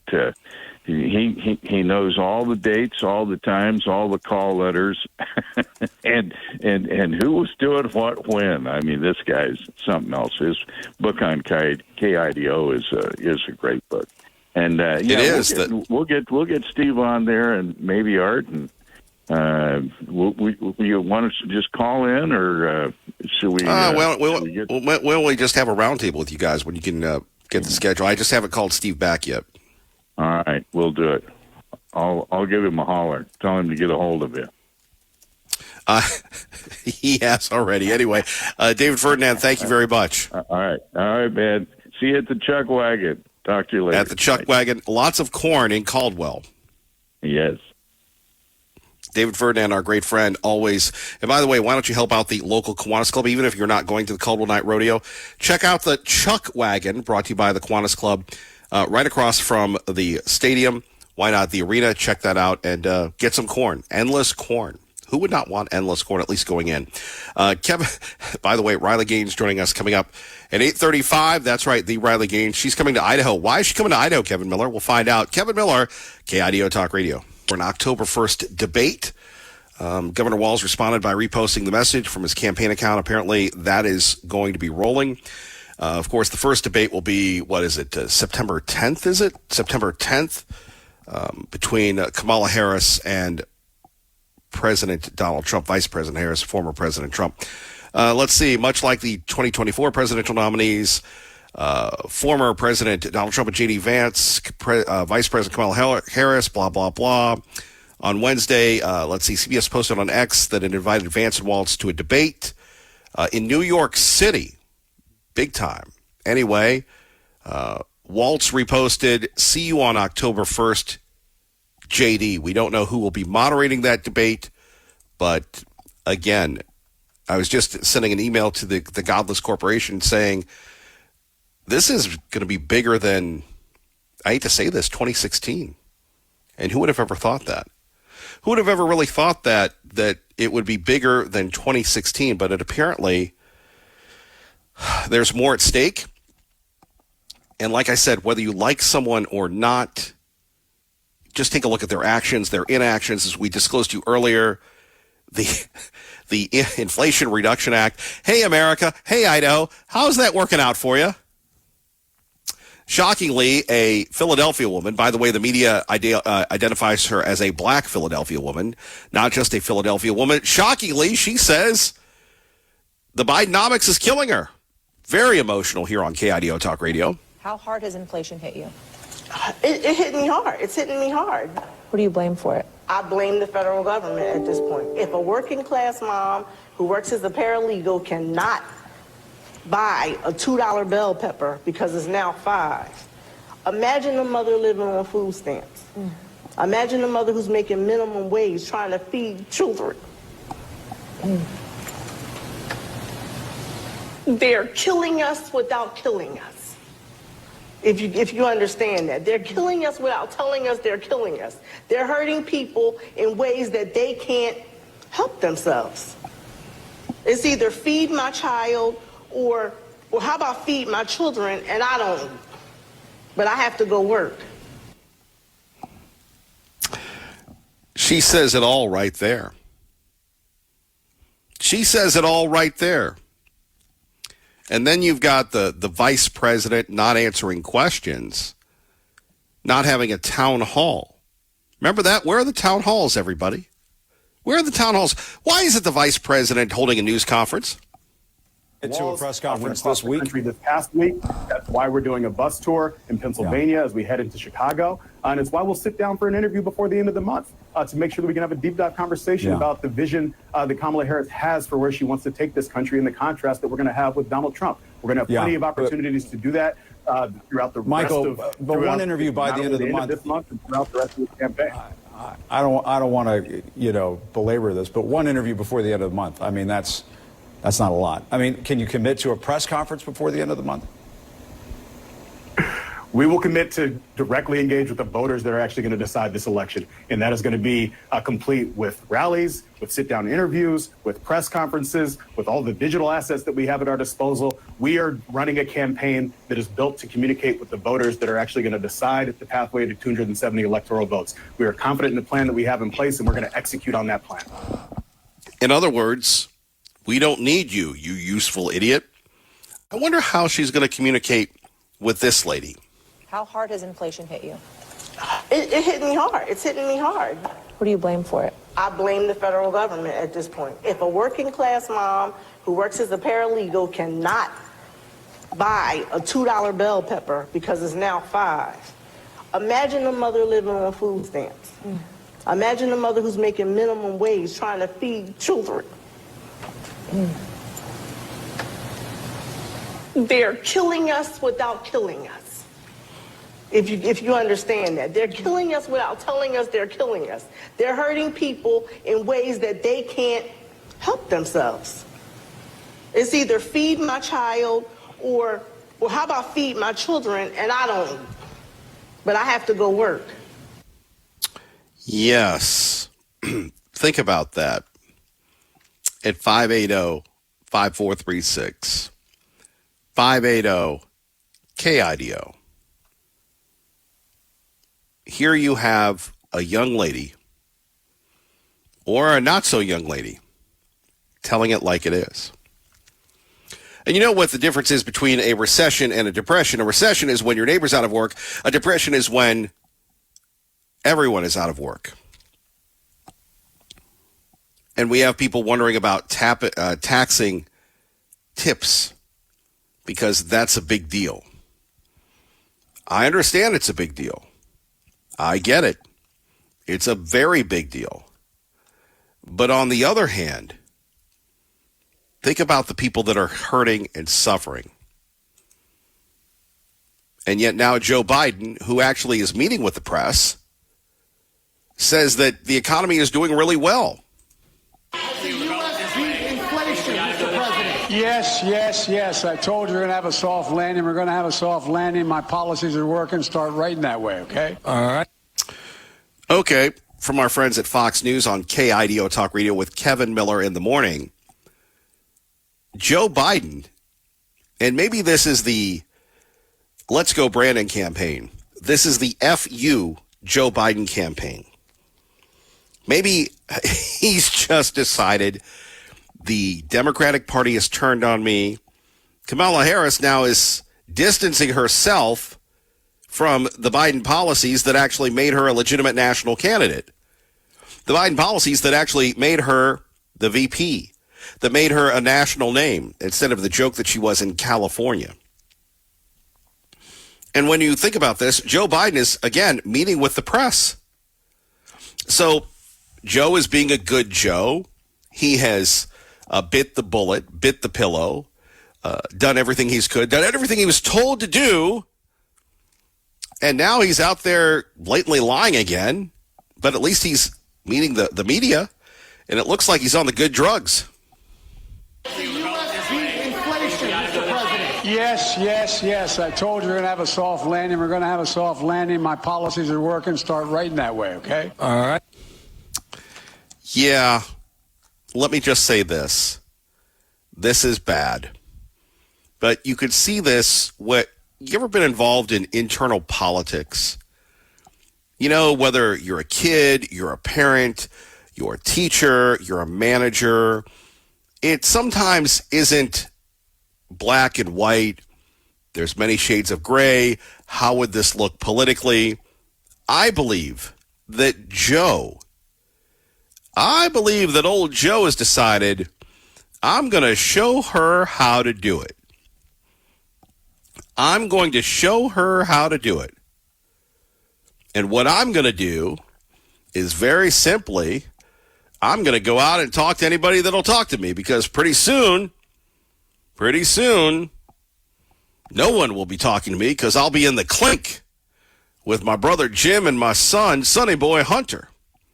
And on the other hand, we've got the former president that everybody loves in Idaho, as they say on television. I don't know why they do that. Idaho. Am I missing something?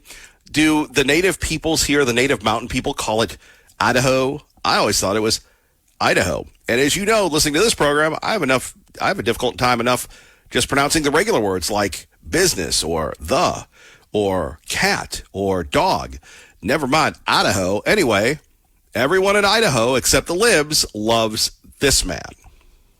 Being a totally disrespected person 6 weeks ago, nobody thought she had a chance. And I don't think she can possibly win. If she does, our country is finished. You want to know the truth. But she was totally disrespected. The most unpopular vice president in the history of our country. For nearly 4 years, Kamala has crackled as the American economy has burned. What happened to her laugh? I haven't heard that laugh in about a week. That's why they keep her off the stage.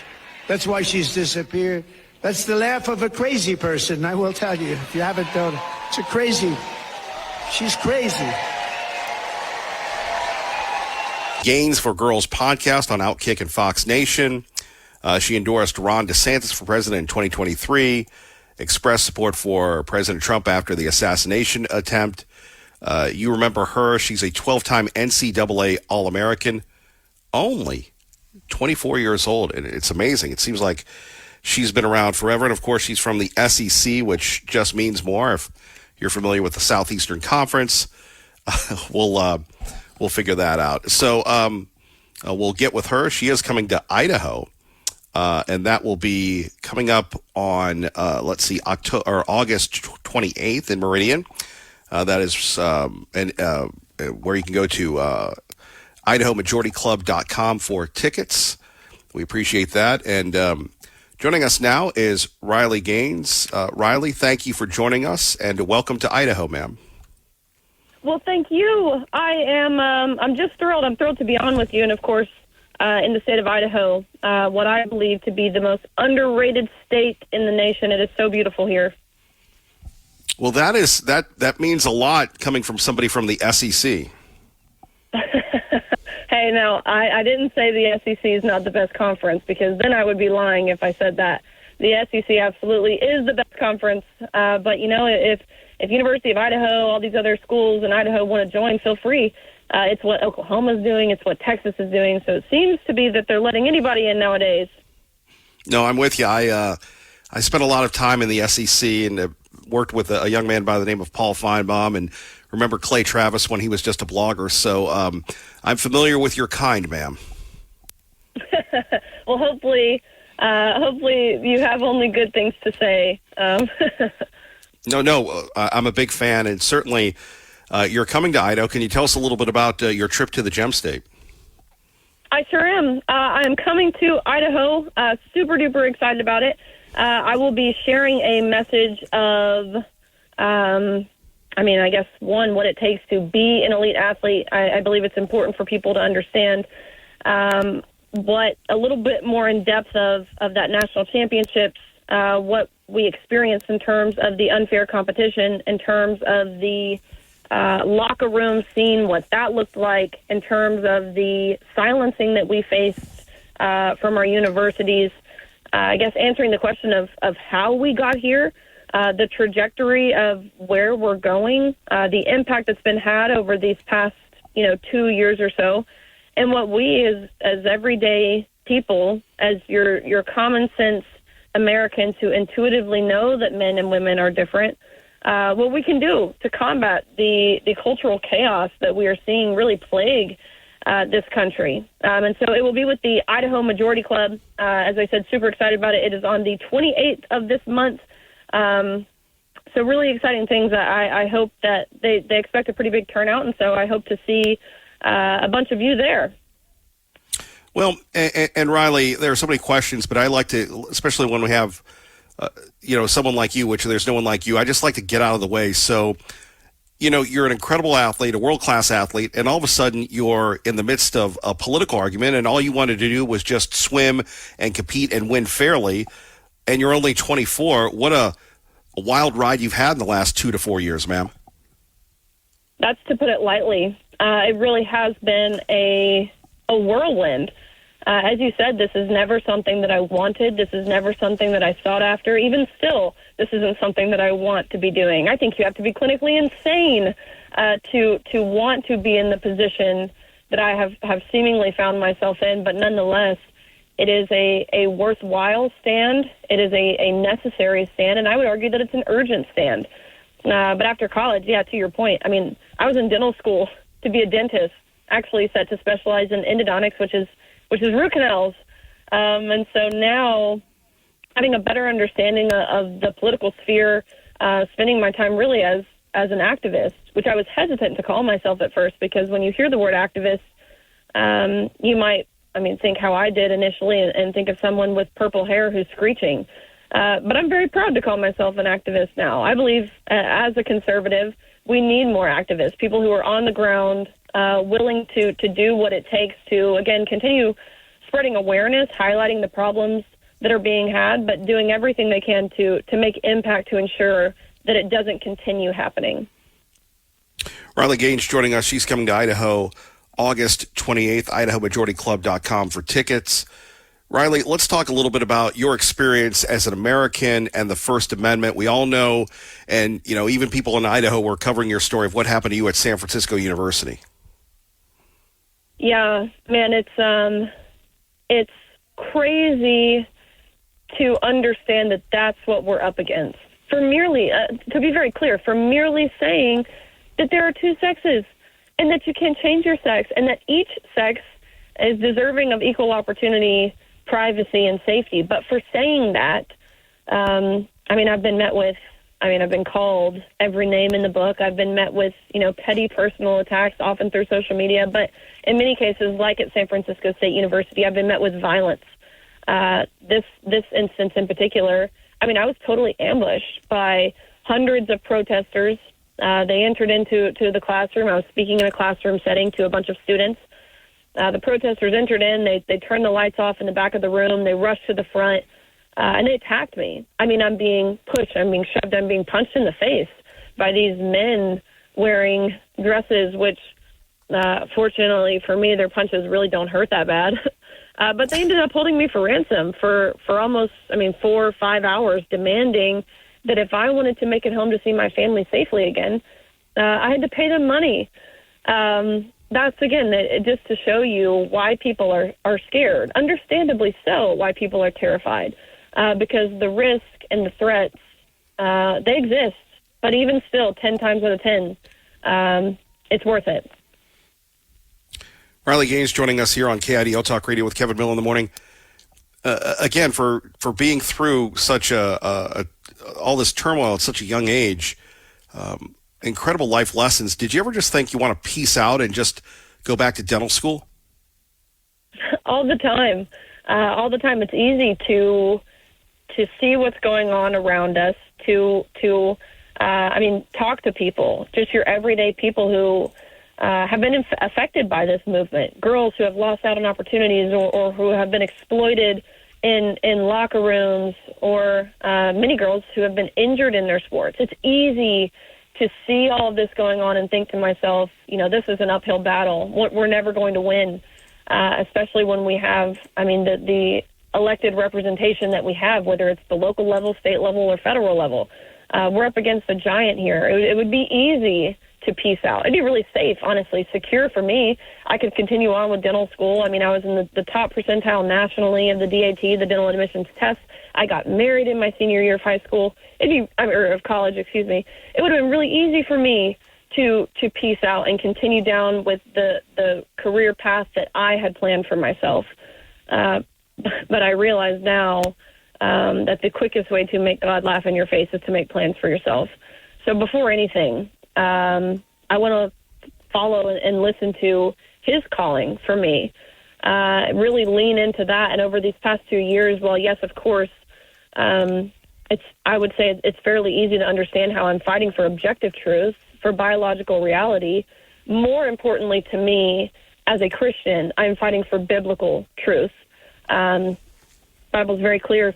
He created male and female intentionally and uniquely in his perfect image, and to alter that or attempt to alter that or to deny that is a sin. It's laid out very clearly, and so I think that's what motivates me. That's what keeps me reassured, knowing that the battle has already been won.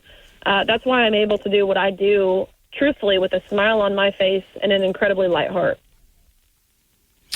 Our great friend Riley Gaines joining us, coming to Idaho August 28th. We'll tell you where you can get tickets in a minute. But first, going back to the dudes that want to be young ladies, when did it hit you as an elite, collegiate Olympic level swimmer that it was all unfair, ma'am? So we found out about who Leah Thomas, formerly known as Will Thomas, we found out who this was in November of 2021, that he existed, that he was potentially going to be competing with us. We knew he was competing in the women's category, but he was competing in the Ivy Leagues. We didn't think we'd have to compete against him in the SEC.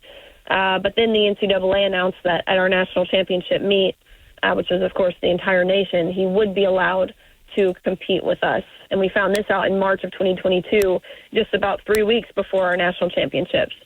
So I never even for a second thought it was right or thought it was fair or moral or just by any means. But you almost look at the scenario, the cards you've been dealt, and I think it was our initial reaction, and I say our because I'm speaking for my teammates too, my coaches, and you almost instinctually, inherently want to laugh at it because it's like an SNL skit, or it's like a Babylon Bee headline, or a South Park episode, which is objectively meant to be funny. And I think that's the kind of gut reaction that we had until we were directly faced with it. And then I felt ashamed. I felt ashamed for ever thinking this was comical, for ever being remotely intrigued or curious about what this was going to look like, because in those moments, seeing how tall he was, seeing a man to be, just brutally explicit and honest here, a man in a women's swimsuit with a bulge and his Adam's apple and his huge feet that covered up the entire blocks. Yes, it was still almost that satirical image in your head, but this was reality now. No one was laughing. No, I saw tears. I heard whispers of anger and frustration from girls who, just like myself, had worked their entire lives to get to this moment. And so to sum all that up, we never thought it was right. None of us did. But we just didn't think it would reach the point where this would actually become reality like it was. Riley Gaines joining us. You can catch her in Idaho, A Night with Riley Gaines, August 28th. Let's see. Visit IdahoMajority.com club.com for tickets. It's at the event center in Meridian. Let me hit you with this one, though. Were you surprised? And again, whether you live in Idaho or Iowa, everybody knows the Southeastern Conference and everybody knows the NCAA. what was the reaction of you and other female athletes that they were allowing biological men to compete against you in an unfair competition? I mean, were you surprised that no one in the woke sports media or perhaps the woke collegiate conferences said enough with this nonsense? So I knew bias, especially media bias. I knew that existed at the time, but I had no idea to what extent. I thought surely, ESPN wouldn't even talk about the issue. And when they did talk about it, they honored Thomas that same March, that same month, as which, of course, March is Women's History Month. They honored Thomas as this brave and strong woman who has overcome so much persecution to achieve the seemingly impossible and win a national title. I was appalled when I heard that. Thinking about the NCAA, our universities even. These were institutions that I trusted, that I loved, and that I trusted. I trusted had my best interests. I trusted would protect me like they constantly touted. They were constantly saying that they were looking out for us. They were looking out for our mental health and for our opportunities for achievement and for success. But in that week-long meet, I had my eyes open and I realized they were not looking out for us. They didn't care about us. That was the message that we were receiving loud and clear, is that we weren't worthy. We as women weren't worthy of privacy. We weren't worthy of safety in our sports. We weren't worthy of equal opportunity or fairness or maintaining our dignity. No, the message I got loud and clear from the NCAA, the International Olympic Committee, our universities, the list goes on, the Democratic Party, Joe Biden and Kamala Harris in the White House. The message that we received is that we exist to validate the feelings and the identity of a man. I believe a lot of it also, these groups, these organizations, whether, again, it's academia or corporate America or the media, the government, what have you, I don't believe they follow red or blue. I believe that they follow green. And it was hard to come to that realization that, again, the NCAA, they had totally sold us out as women, as female athletes. A Night with Riley Gaines in Idaho. For more information, IdahoMajorityClub.com for tickets. It's in Meridian, August 28th. We take a look at Riley, and you can catch her, host of Games for Girls on Outkick and Fox Nation. But what is the message we're sending to not only young ladies like you, but little girls? And it seems to be the death of Title IX, and yet we don't have any, pro-women feminist group taking the side of women. No, these feminist groups, right? You think of groups like the National Organization of Women, now the leading feminist group for the past, 50, 60, 70 years even. The group that really fought for Title IX. Gosh, how far we have come. This is the group that wore the pink hats, burned the bras, all that kind of thing. They just released an article not too long ago that called me, they called me a white supremacist patriarchist.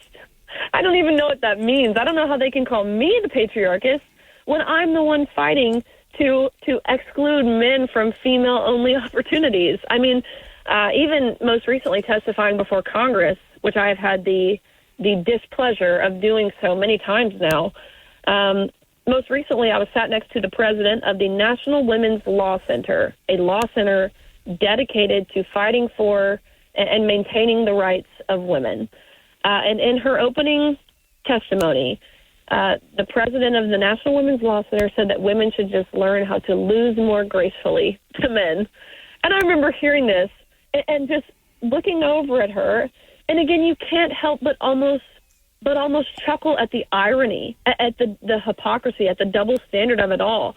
This woman claims to be fighting for women. She claims that this is progressive, indicating, the progress, that we are moving in the positive forward direction. But how in the world does she not realize what she just said is, one, deeply misogynistic, and two, utterly regressive, taking us back in time at least half a century to before Title IX was implemented.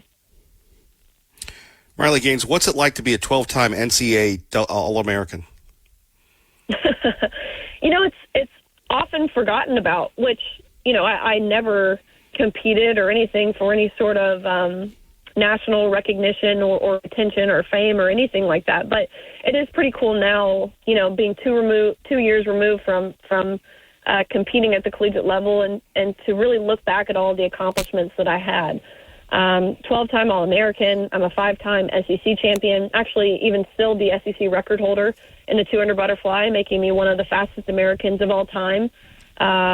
Qualified for Olympic trials in 2016 at only 15 years old, was one of the youngest people there. Then again in 2020, which really rolled into 2021 because of COVID, I was the SEC Scholar Athlete of the Year. I was the SEC Community Service Leader of the Year. And so, again, just to reiterate, these are accomplishments that I will forever be proud of. And to highlight, it's a lifelong journey to be able to compete and ultimately succeed at that level. But that same determination, that same grit, that same leadership that I had when competing, it's more useful in my life now, the skill sets, than it even was when I was swimming. I love the pressure. I love setting goals and working to achieve those goals. I love I'm feeling like I'm doing something that's bigger than just me. And all of that, again, is being applied in the fight that I'm fighting now. Very courageous, Riley Gaines. You can catch her in Idaho, August 28th, IdahoMajorityClub.com for tickets. Okay, I have to ask you, we have Clay. We carry the Clay and Buck show. I know you've been on it. I'm sure you heard the Clay Travis pants story where he bought a bunch of pants. He thought he was going to make a lot of money, was outkicked the coverage. And all these, I can't imagine what it's like to work with Clay Travis. Can you give us a Clay Travis story? Clay is being involved in this space, right? There's a lot of different personalities, people who I've looked up to for a long time. And then you meet them, and they're not the same person who you think they are. They're snobby or what have you, or they don't really live by what they preach. But Clay Travis is, to this day, he is the most genuine, he is the most intentional, he is the most, smart. He is the smartest person. And so I really, really value him. I value his friendship. I value his advice on topics. I'll reach out to him and say, hey, they just asked me to go on Fox News and talk about a tax bill. Can you help me? I don't know what I'm talking about. He's so awesome. And so he still has, I believe, a ton of those pants in his in the basement of his house. And so if you guys want some, I'm sure that he can ship them your way. But Clay is great. Well, Riley, you're great. We will look forward to seeing you here in Idaho, and thank you for joining us today. Thank you, guys. I'll see you soon. All right, there we have it. Riley Gaines on KIDO Talk Radio. A Night with Riley Gaines, August 28th in Meridian. There I find it. It's at the Galaxy Event Center. It took me a while to find that. IdahoMajorityClub.com for tickets. Very affordable tickets. And, thank you, Riley, for coming to Idaho. Gaines for Girls is her podcast. And I'm just looking at her resume. 12-time NCAA All-American, swam for Kentucky, made the Olympic trials at 16, and then it during 2021 as well. Just amazing. And only 24. Whew, amazing. And she's tied in with our friend Clay and Buck. By the way, coming up on Clay and Buck today, Andy McCarthy at, let's see, that will be 10:30 our time, former federal prosecutor, talking about the latest concerning Donald Trump being sentenced or having the sentencing hearing on September 18th. You don't want to miss that. That is Clay and Buck today. Remember, they're on from 10 to 1 right before Sean Hannity. And then after that, again, they're going to have Andy McCarthy on at about 10:30 our time. Kevin Miller, KIDO Talk Radio. KID 580 KIDO. Your reaction to the Riley Gaines interview. Only 24 years old. Only 24 years old, and amazing when you think about what she's been through. And like a lot of us, we think to ourselves, let me give it to your perspective. And I'm not attacking anyone. Exactly. I'm not attacking anybody, but we'll talk about it coming up next hour. There are people like Riley Gaines. You can catch that on our podcast. And it's very rare in the cynical world that we live in that we're really blown away by people. But at only 24, to have been through what she's been through. And, as we get older, we have older people have a bias towards older people. I can tell you that's true for me, but man, just mind-blogging, or mind-blowing, if you will, not bogging. Phone numbers 580-5436, 580-KIDO. Do want to let you know that Andy McCarthy will be joining Clay and Buck coming up today at 10:30 our time. Andy McCarthy, the foremost legal expert. You might catch him in the National Review. You might catch him in other places. By the way, the App Yap Club, I'm glad Mike in Caldwell, who let us know that he has family in the SEC, that Mike in Caldwell, he has people that have graduated from the University of Kentucky. So they're everywhere. They truly are. Coming up, we're waiting for Jared Halpern. We will get his thoughts on the New York Times story where Hunter Biden asked State Department, which we talked about earlier because this is a huge story, asked the State Department for help securing a Burisma project in 2016. And you're going to, Kevin, what's the significance of 2016?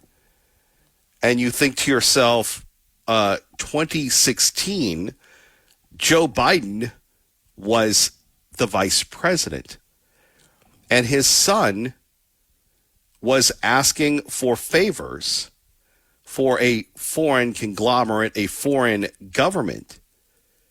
And yet, apparently, the Justice Department knew about it. The New York Times was trying to get the information. And people said through the FOIA, the Freedom of Information, and they said, sorry, we're not going to give it to you. Now, something magical has happened since Joe Biden has stepped down, at least as the nominee. It looks like his presentation, his protection. Think about this. I was trying to think of a great analogy for this. You can call me Mr. Cliche, Captain Cliche, Mr. Analogy. And everybody wants recognition. And I was watching something. I was watching something last night. Maybe it was the CW show on wrestling. And the boss wants recognition. That's all they want is just, hey, thank you for doing a good job. And regardless of, and the Biden family have as much money as they want, they certainly need. But Joe wants the recognition. Look, he sacrificed his sanity. He sacrificed his health. He sacrificed legal jeopardy to get his son off of the books, to get his son out of the crosshairs of justice. And let's face it, if Joe Biden hadn't won, would Hunter Biden, in fact, be in a federal penitentiary by now? Think about that. Think about that for a moment. And now Joe Biden, and being a president is a pretty big deal. And then all of a sudden it's taken away from him. The bloodless coup. And Joe wants some recognition. And he's not getting it. Because the Democrats, they've got to bring in Waltz. They've got to bring in Kamala. There's no reason to really pump up this guy anymore. Yes. I told you we're going to have a soft landing. We're going to have a soft landing. My policies are working. Start writing that way, okay? All right. There he said, start writing that way or else. Looks like Jared Halpern is not going to be joining us today, which is too bad. If anybody was going to diss us, I'm glad that it was him, although we love Jared, instead of Riley Gaines. And here we have this whole thing going on with Hunter Biden and everything else. Thankfully, we do have our other assets from Fox News. Let's take a look at this, because this is very important, everybody. A new report from the New York Times claims that first son Hunter Biden sought assistance from the U.S. State Department for an energy project in Italy while President Biden was vice president. Let's get the latest from Fox News' Christina Coleman on KIDO Talk Radio. The New York Times article states, quote, the records which the Biden administration had withheld for years indicate that Hunter Biden wrote at least one letter to the U.S. ambassador to Italy in 2016 seeking assistance for the Ukrainian gas company Burisma, where he was a board member. This request is reportedly from the son of a sitting vice president on behalf of a foreign company. According to the New York Times, a Commerce Department official based in the U.S. Embassy in Rome responded to the request with caution, writing, this is a Ukrainian company, and purely to protect ourselves, the United States government should not be actively advocating with the government of Italy without the company going through the Department of Commerce Advocacy Center. Yeah. I can't call the Chinese, and God rest his soul, Constitutional Jack, who used to directly address the Chinese communist government monitors that monitor this show daily. So we will do it for him. I can't call up the Chinese and say, hello, dear comrade, I guess they call them comrades in China. I don't know. I would like to lobby for you in Idaho. And by the way, the Chinese do have some strong ties in Idaho, the Chinese communist government. I can't do that without registering with the government as a foreign lobbyist, because you might be a spy. So here we have the New York Times breaking this out, and they're going, hey, man, the fix is in. And yet the only reason why it came out is because Joe on his way out. Kevin Miller, KIDO Talk Radio. And where do we go from here? It's not looking good for the Bidens. We'll get back to them in a minute. Phone number is 580-5436, 580-KIDO. Young people. Do you remember the 60s? I don't remember the 60s. But do you remember the 60s? Long hair, bell bottoms, dope smoking, bra burning, blah, blah, blah. Hard to believe we survived the 60s. And then you remember network television, or when people would tune in to listen to music on the AM radio. When they would listen to music on the AM radio, and then all of a sudden it was Elvis with the hips, the Beatles with the hair, Jimi Hendrix, Jim Morrison, it went on and on and on.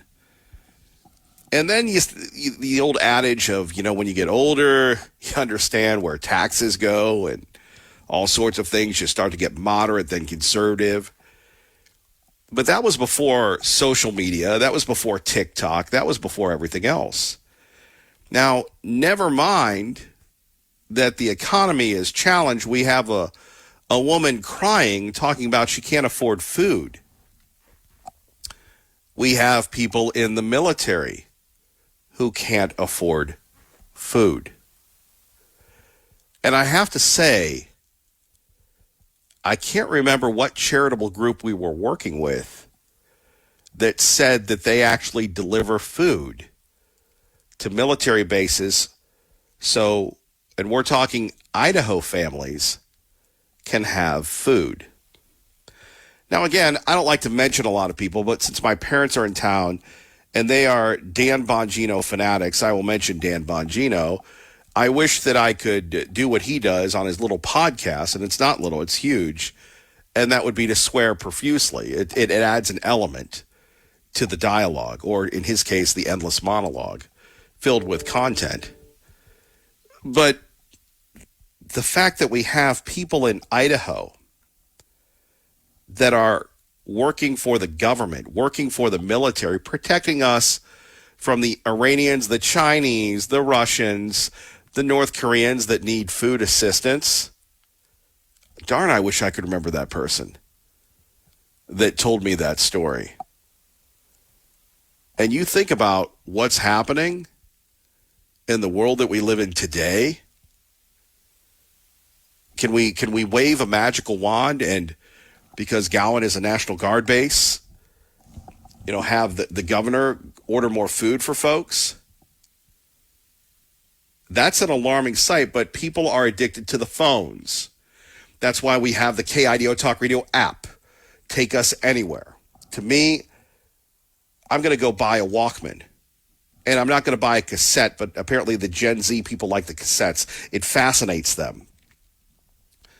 I'm going to buy a Walkman because I like listening to the radio. Nothing against the app. I think the app is great, but I'm going to listen to the radio. But the app makes sure that you can go anywhere.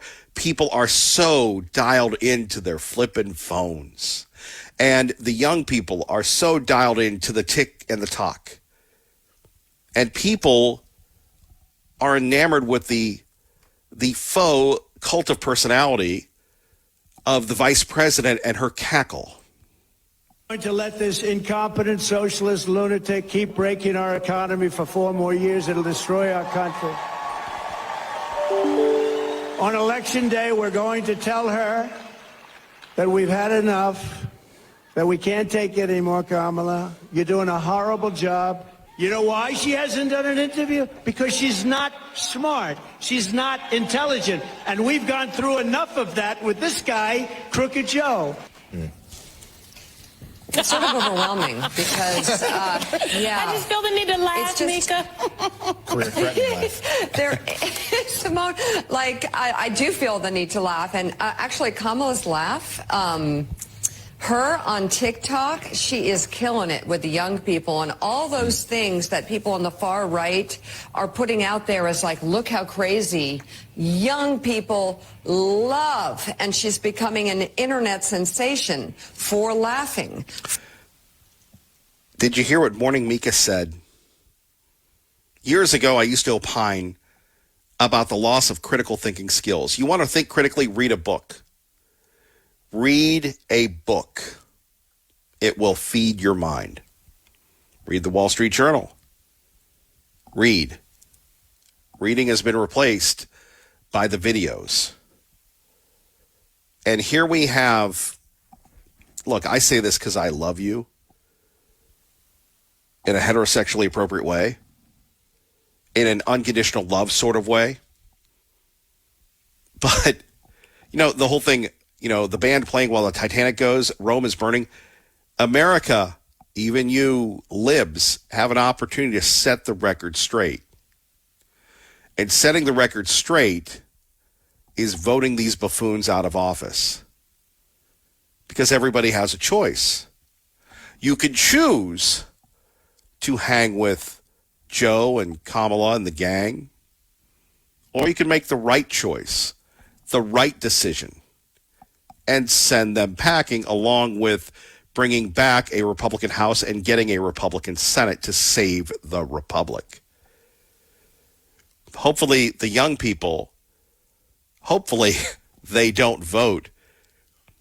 Can you imagine a world, and remember, this is very emotional for a lot of us. It's the first day of school where we're going to allow someone to be elected president that no primary person voted for, held no town hall meetings, maybe she'll have one debate, was an incompetent vice president, was an incompetent senator. We're going to elect her because of her laugh. Now, I'm going to date myself, and even Pamela Anderson is dated for most people. She's like 40 or 50. It would be like your grandparents and parents electing Farrah Fawcett, God rest her soul, as a president because they loved her poster back in the day before social media. You would have stores like Spencer Gifts and others, and all the guys would go back to see the Hollywood starlets in their bathing suits. Now, today, we've digressed from that to the laugh. And I suppose we're supposed to bend the knee on the laugh.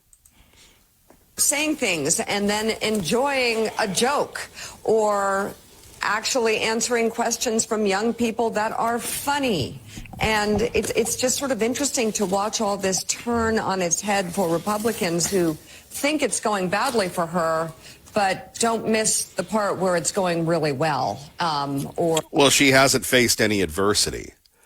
It's like the person at work that comes in, they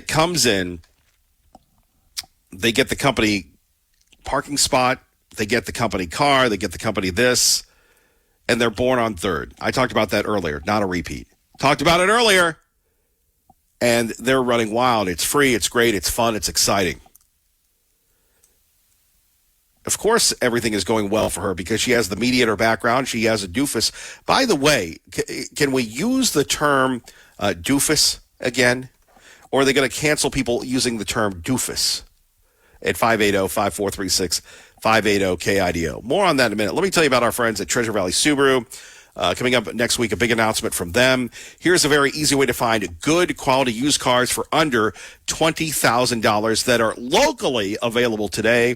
Go to TreasureValleySubaru.com, visit the website, and click the priced under 20K drop down. Under pre-owned vehicles, you'll find pre-owned vehicles on the top menu bar. And when you place the cursor over the drop down, it appears with priced under 20K. Click it and you'll see the cars that look a lot like these. In fact, you'll see these cars. A 2017 Outback for only $18,995. A Honda Accord also for $18,995. How about a 2017 Nissan Murano for only $14,995? The Idaho Center Pre-Owned Superstore at Treasure Valley Subaru is where you'll find cars under $20,000 and car payments for $250 a month. And if you need help financing, let Rob and his crew put their experience to work for you. I know the guys in the finance department, really good dudes. For folks with credit challenges, getting a car loan is often as simple as finding a dealer who knows how to find the right lender for your unique, challenging, or unchallenging situation. Treasure Valley Subaru and the Idaho Center Pre-Owned Superstore together on one giant lot at the Idaho Center Auto Mall and at TreasureValleySubaru.com. Please tell them Kevin Miller sent you. Coming up next, we'll take more of your phone calls. I know I've been hogging the spotlight here at 580-5436, 580-KIDO, but think about what we're talking about. We're really going to elect somebody. We're really going to elect someone because of their laugh. Is this where we've gone to? Can we move to Wyoming? Can Wyoming save us from this? Hey, you got a plumbing problem, a clogged drain, a clogged toilet. Uh-oh! Greg Ferrer, call our friends at Beacon Plumbing. BeaconPlumbing.net. They will handle all of your plumbing problems. 24 hours a day, 7 days a week. They have someone staffed there to send out the team. Get in there, get it done affordably. Stop freaking, call Beacon, BeaconPlumbing.net. Please tell them Kevin Miller sent you. They bring you Fox News now on KIDO Talk Radio. Good morning. KIDO Talk Radio. Let's get to your calls. And we start with security guard Mark, the watchdog of Eagle, trying to throw him off a little. Good to have you with us, sir. Good morning, Kevin Miller. Just a few things. I'm just kind of listening here at KIDO to your show and just checking on some things online. I see that good old Tiananmen 10, Waltz is tied to the CCP secret police stations in the USA. That's on Breitbart, by the way.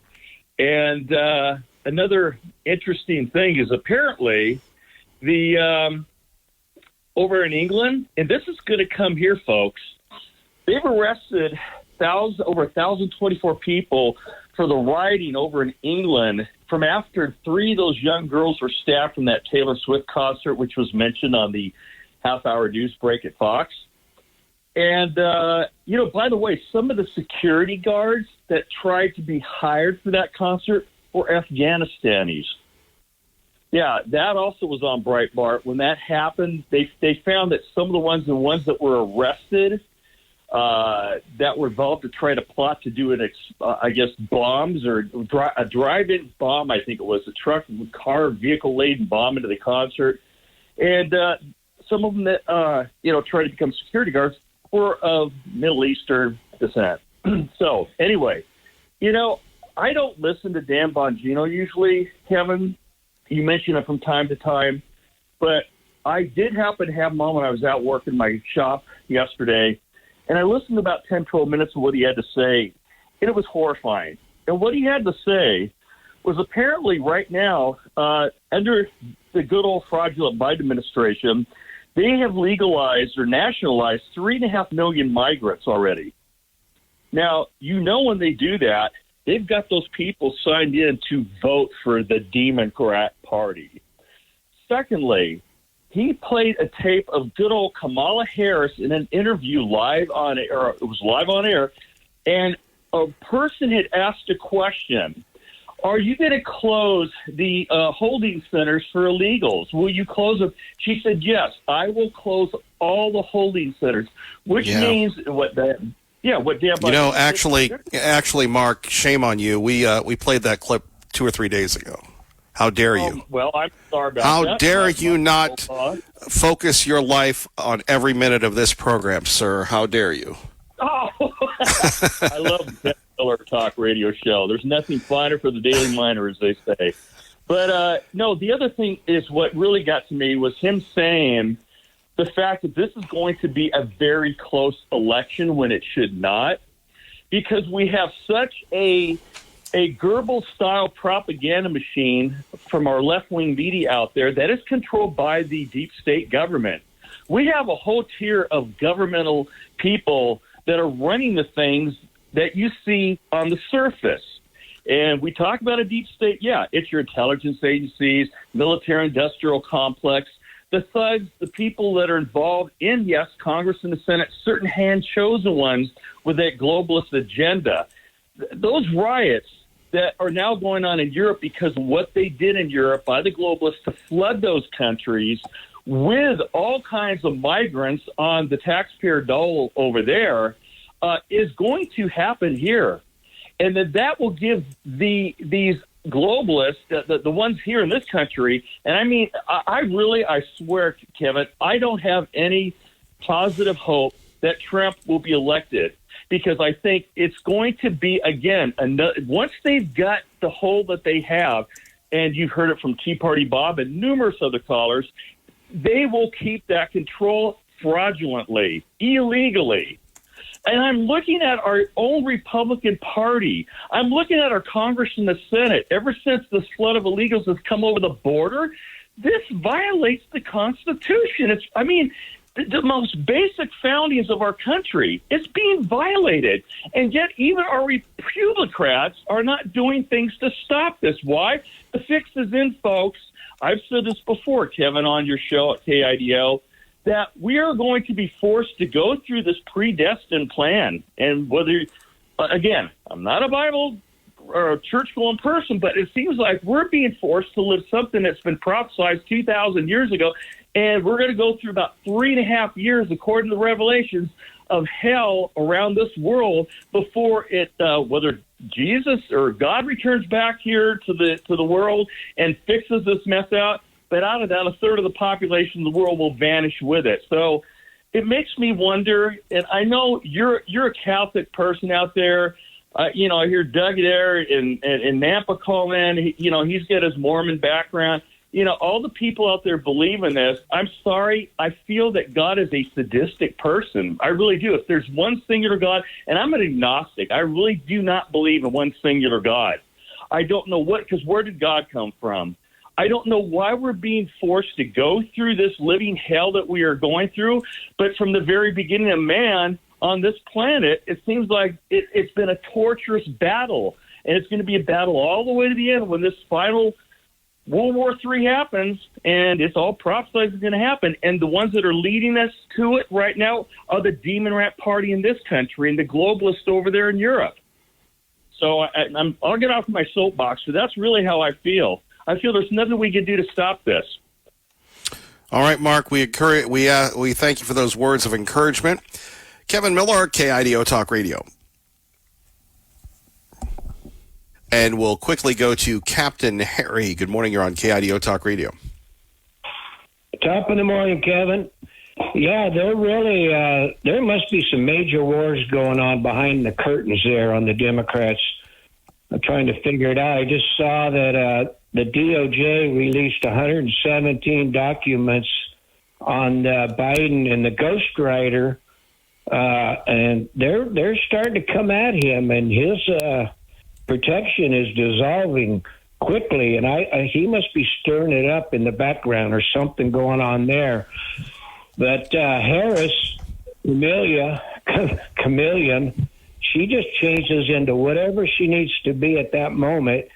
And like Trump said yesterday, whatever he says he's going to do, she'll probably be doing it again, doing the same thing. She just copying him with the no tax on the waiters and waitresses and and now we're going to frack, and we're going to shut down the border. And he says, whatever. He says she'll just be copying him. She's a chameleon, but it just proves that the real leaders, she's just a talking head. She's just a face, just like Biden was, just like Obama was.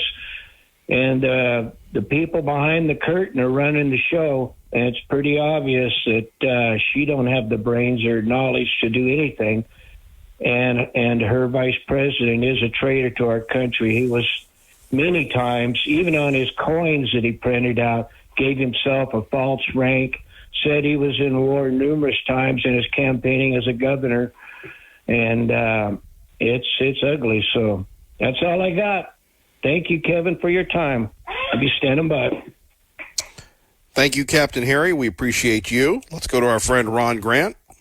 Paid for by Ron Grant, your safer money specialist. Who joins us now on KIDO Talk Radio. Ron, it's all about protecting your money this morning.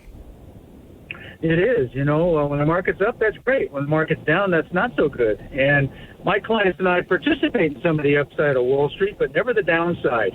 The nice thing about what I do for my clients and what I've done for my own money is we provide a lifetime income that you can't outlive.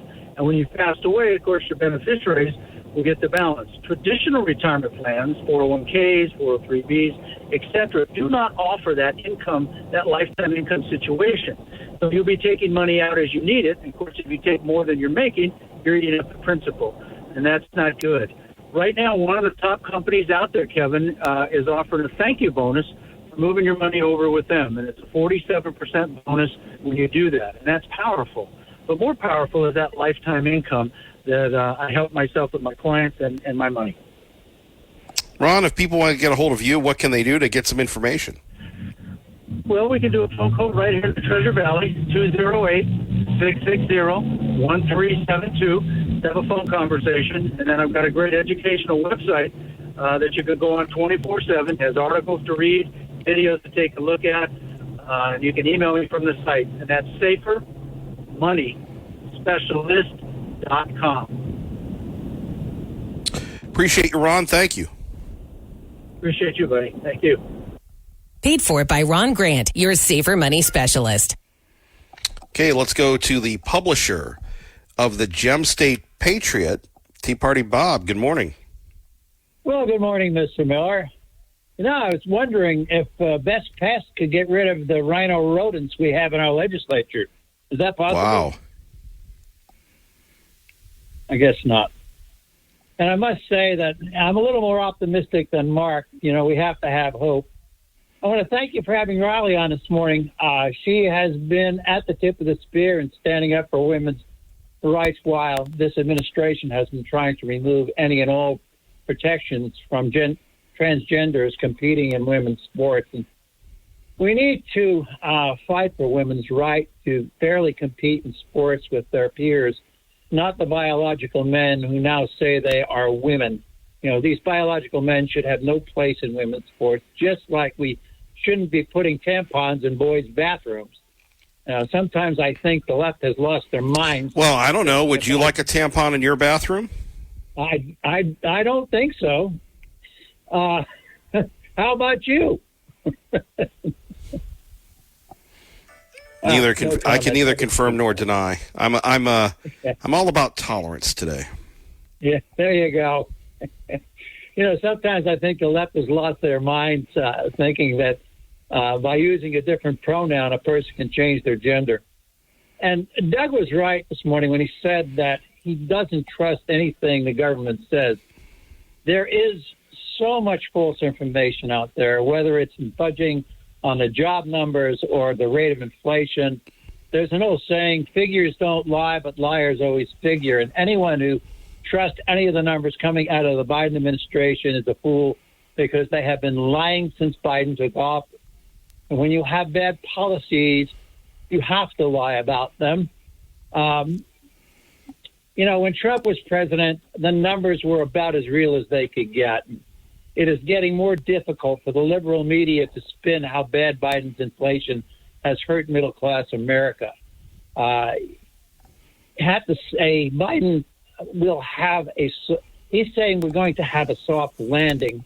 But I doubt that's going to be the case. If it is becoming more evident that Hunter and Joe have been involved in many influence peddling schemes with foreign countries and the huge amounts of money that have allegedly changed hands, the evidence is mounting on Joe and Hunter, and we have to yet see how much support the Dems are going to give them. But in the end, he may have to pardon his son. But the big question is, can he pardon himself? However, the Supreme Court has made clear that, subject to exception for impeachment, the president's power to grant pardons is unlimited, with virtually no oversight or limiting role for Congress. So even if Trump wins, you can bet that the Democrats will try to find a way to keep him from taking office by the use of the 14th Amendment. Trump will have his hands full on the first day in office, because most Americans don't realize how bad the deep state is, or how many government positions have to be replaced if Trump intends to accomplish turning the country around. So if you think these bureaucrats will just say okay and leave when he fires them, think again.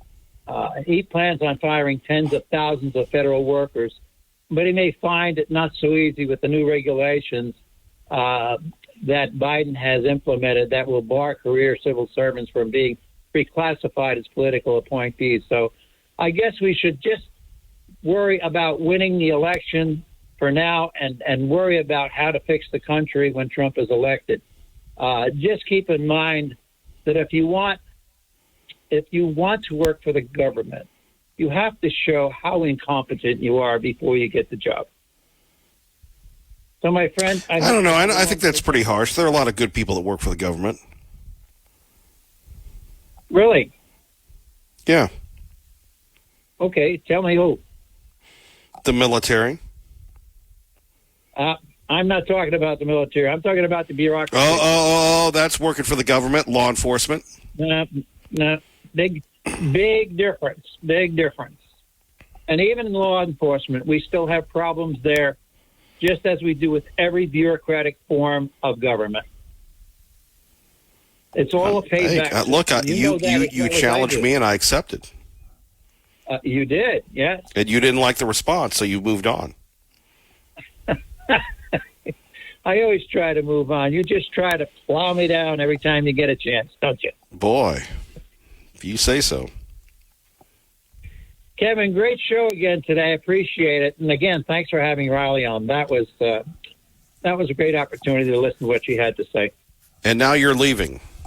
You're retreating. I am eluding you. I've been eluding you for 14 years. Remember that. My little buddy. I appreciate you. Thank you, sir. Big buddy. Yes, thank you. Yes. But a bump. Thanks. I guess if we did a remake of Gilligan's Island, I would be the skipper and you would be Gilligan. Have a good day. Yes, that's why we're on the radio. That's why we are on the radio. Hey, by the way, it's Yes Month. It continues at Team Mazda and the Pre-Owned Superstore. Aaron and Joel are saying yes to more people who want to buy a car when other dealers have said no. Now you're thinking, Kevin Miller, so how can Team say yes to people with credit challenges? Well, I know this because I've seen this, and they continue to do this. Aaron and Joel, they've got a long list of people that lend money for cars, and they are the best at matching customers with the right lender. Got a low credit score? They know which lender will say YES, yes, yes, yes. Are you a first-time buyer without a cosigner? They know which lender will say, repeat after me, everybody, yes. Maybe you've had a bankruptcy. They know which lender will say yes. Don't be discouraged. Go to Team Mazda and let them get you to yes. Even if you've been approved somewhere else, check with Team, because they might find you a lower rate and a lower payment. And did you know last week Team Mazda lowered the payments on more Mazda leases, so you can now choose from a Mazda CX-30 small SUV or a Mazda CX-50.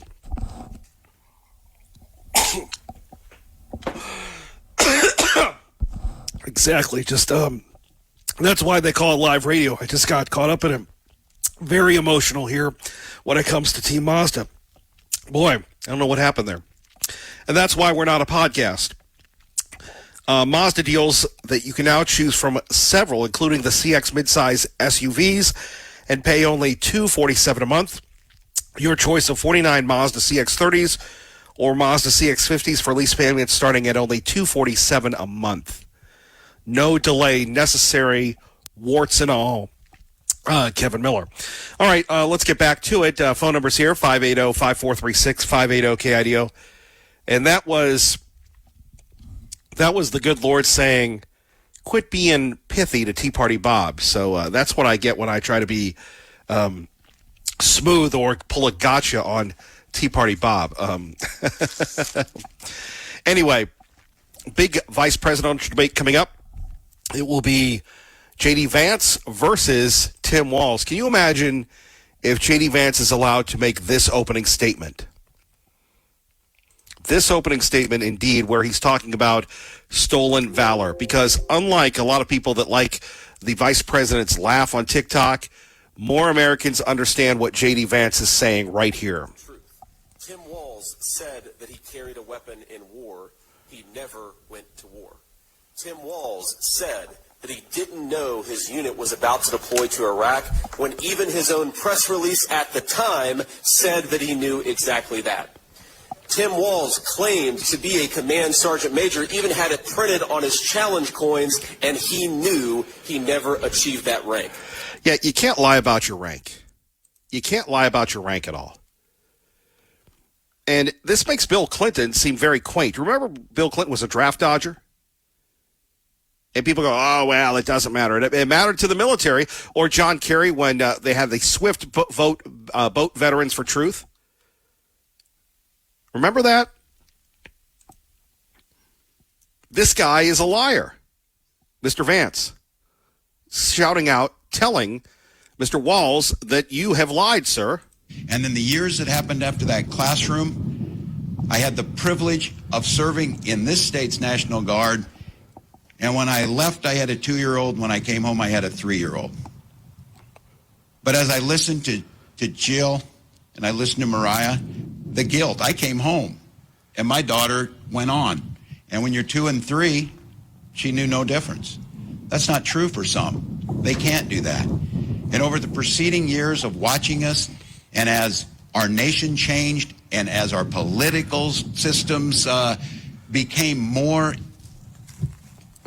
difficult for all of us to understand, I stood one night in the dark of night on the tarmac at Bagram and watched a military ramp ceremony.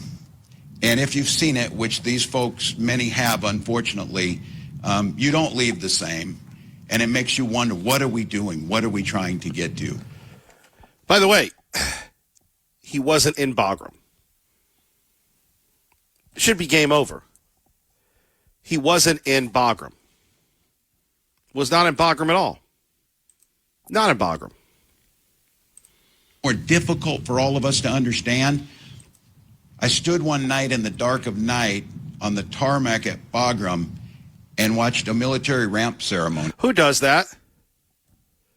Who basically just tells an open and blatant lie in the age of AI, in the age of the internet, in the age of accountability, in the age of Red State, in the age of the Daily Caller, in the age of everybody else? Who just lies that way? Nobody lies that way. Nobody does that. Nobody says that. Look, sometimes I think a lot of us are Walter Mitty's, and if you don't know who Walter Mitty was, he was a guy that said that he, did a lot of things that he didn't. He was a dreamer. Yeah, I'd like to be Chuck Norris. I'm not. I'm Kevin Miller. I'd like to be Chuck Norris. I'm not. And this guy just makes this stuff up. Back to the phones. Liberal Steve joins us now on KIDO Talk Radio. You talk about making stuff up. Oh, I got spurs in my heels. I can't be drafted. What else? Oh, God, the guy opens his mouth and he lies. Oh, I did not have sexual relationships with Stormy Daniels either, even though I was found guilty by the jurors and my peers 34 times. Actually, that's not true. That's up for appeal. What do you mean it's not true? It's not true. I'm It's up for sitting on the appeal. jury and you're telling me it's not true? Yeah, you know something? If I could come back and I could throw out the statute of limitations and make things up and put a boss hog judge on there, I could get you on anything too. Yeah, it's only, you only want the law enforced when it works in your favor. But when it gets your little daddy, I'm a daddy orange man. Good God. Wham, wham, wham. What do you got to say about that? Well, I'm a lot of things, but I don't think Trump is my daddy. I think Trump is your daddy. And in fact, I think I'm gonna repeat what a lot of people think. A lot of people think that you're in the closet for Donald Trump. J.D. Vance wears eye makeup. Hey, by the way, your fans are calling in. Let's see, Terry from State College, Pennsylvania. Tell Liberal Steve he didn't have sexual relations with Monica Lewinsky. Let's see, Tea Party Bob saying a typical lying Democrat. Liberal Steve. He didn't say he didn't have sexual relationships with her. Never did he say that. He said define is. Trump is going down. Harris is coming in. It's all over but the crying. And Miller, you know it. Love you.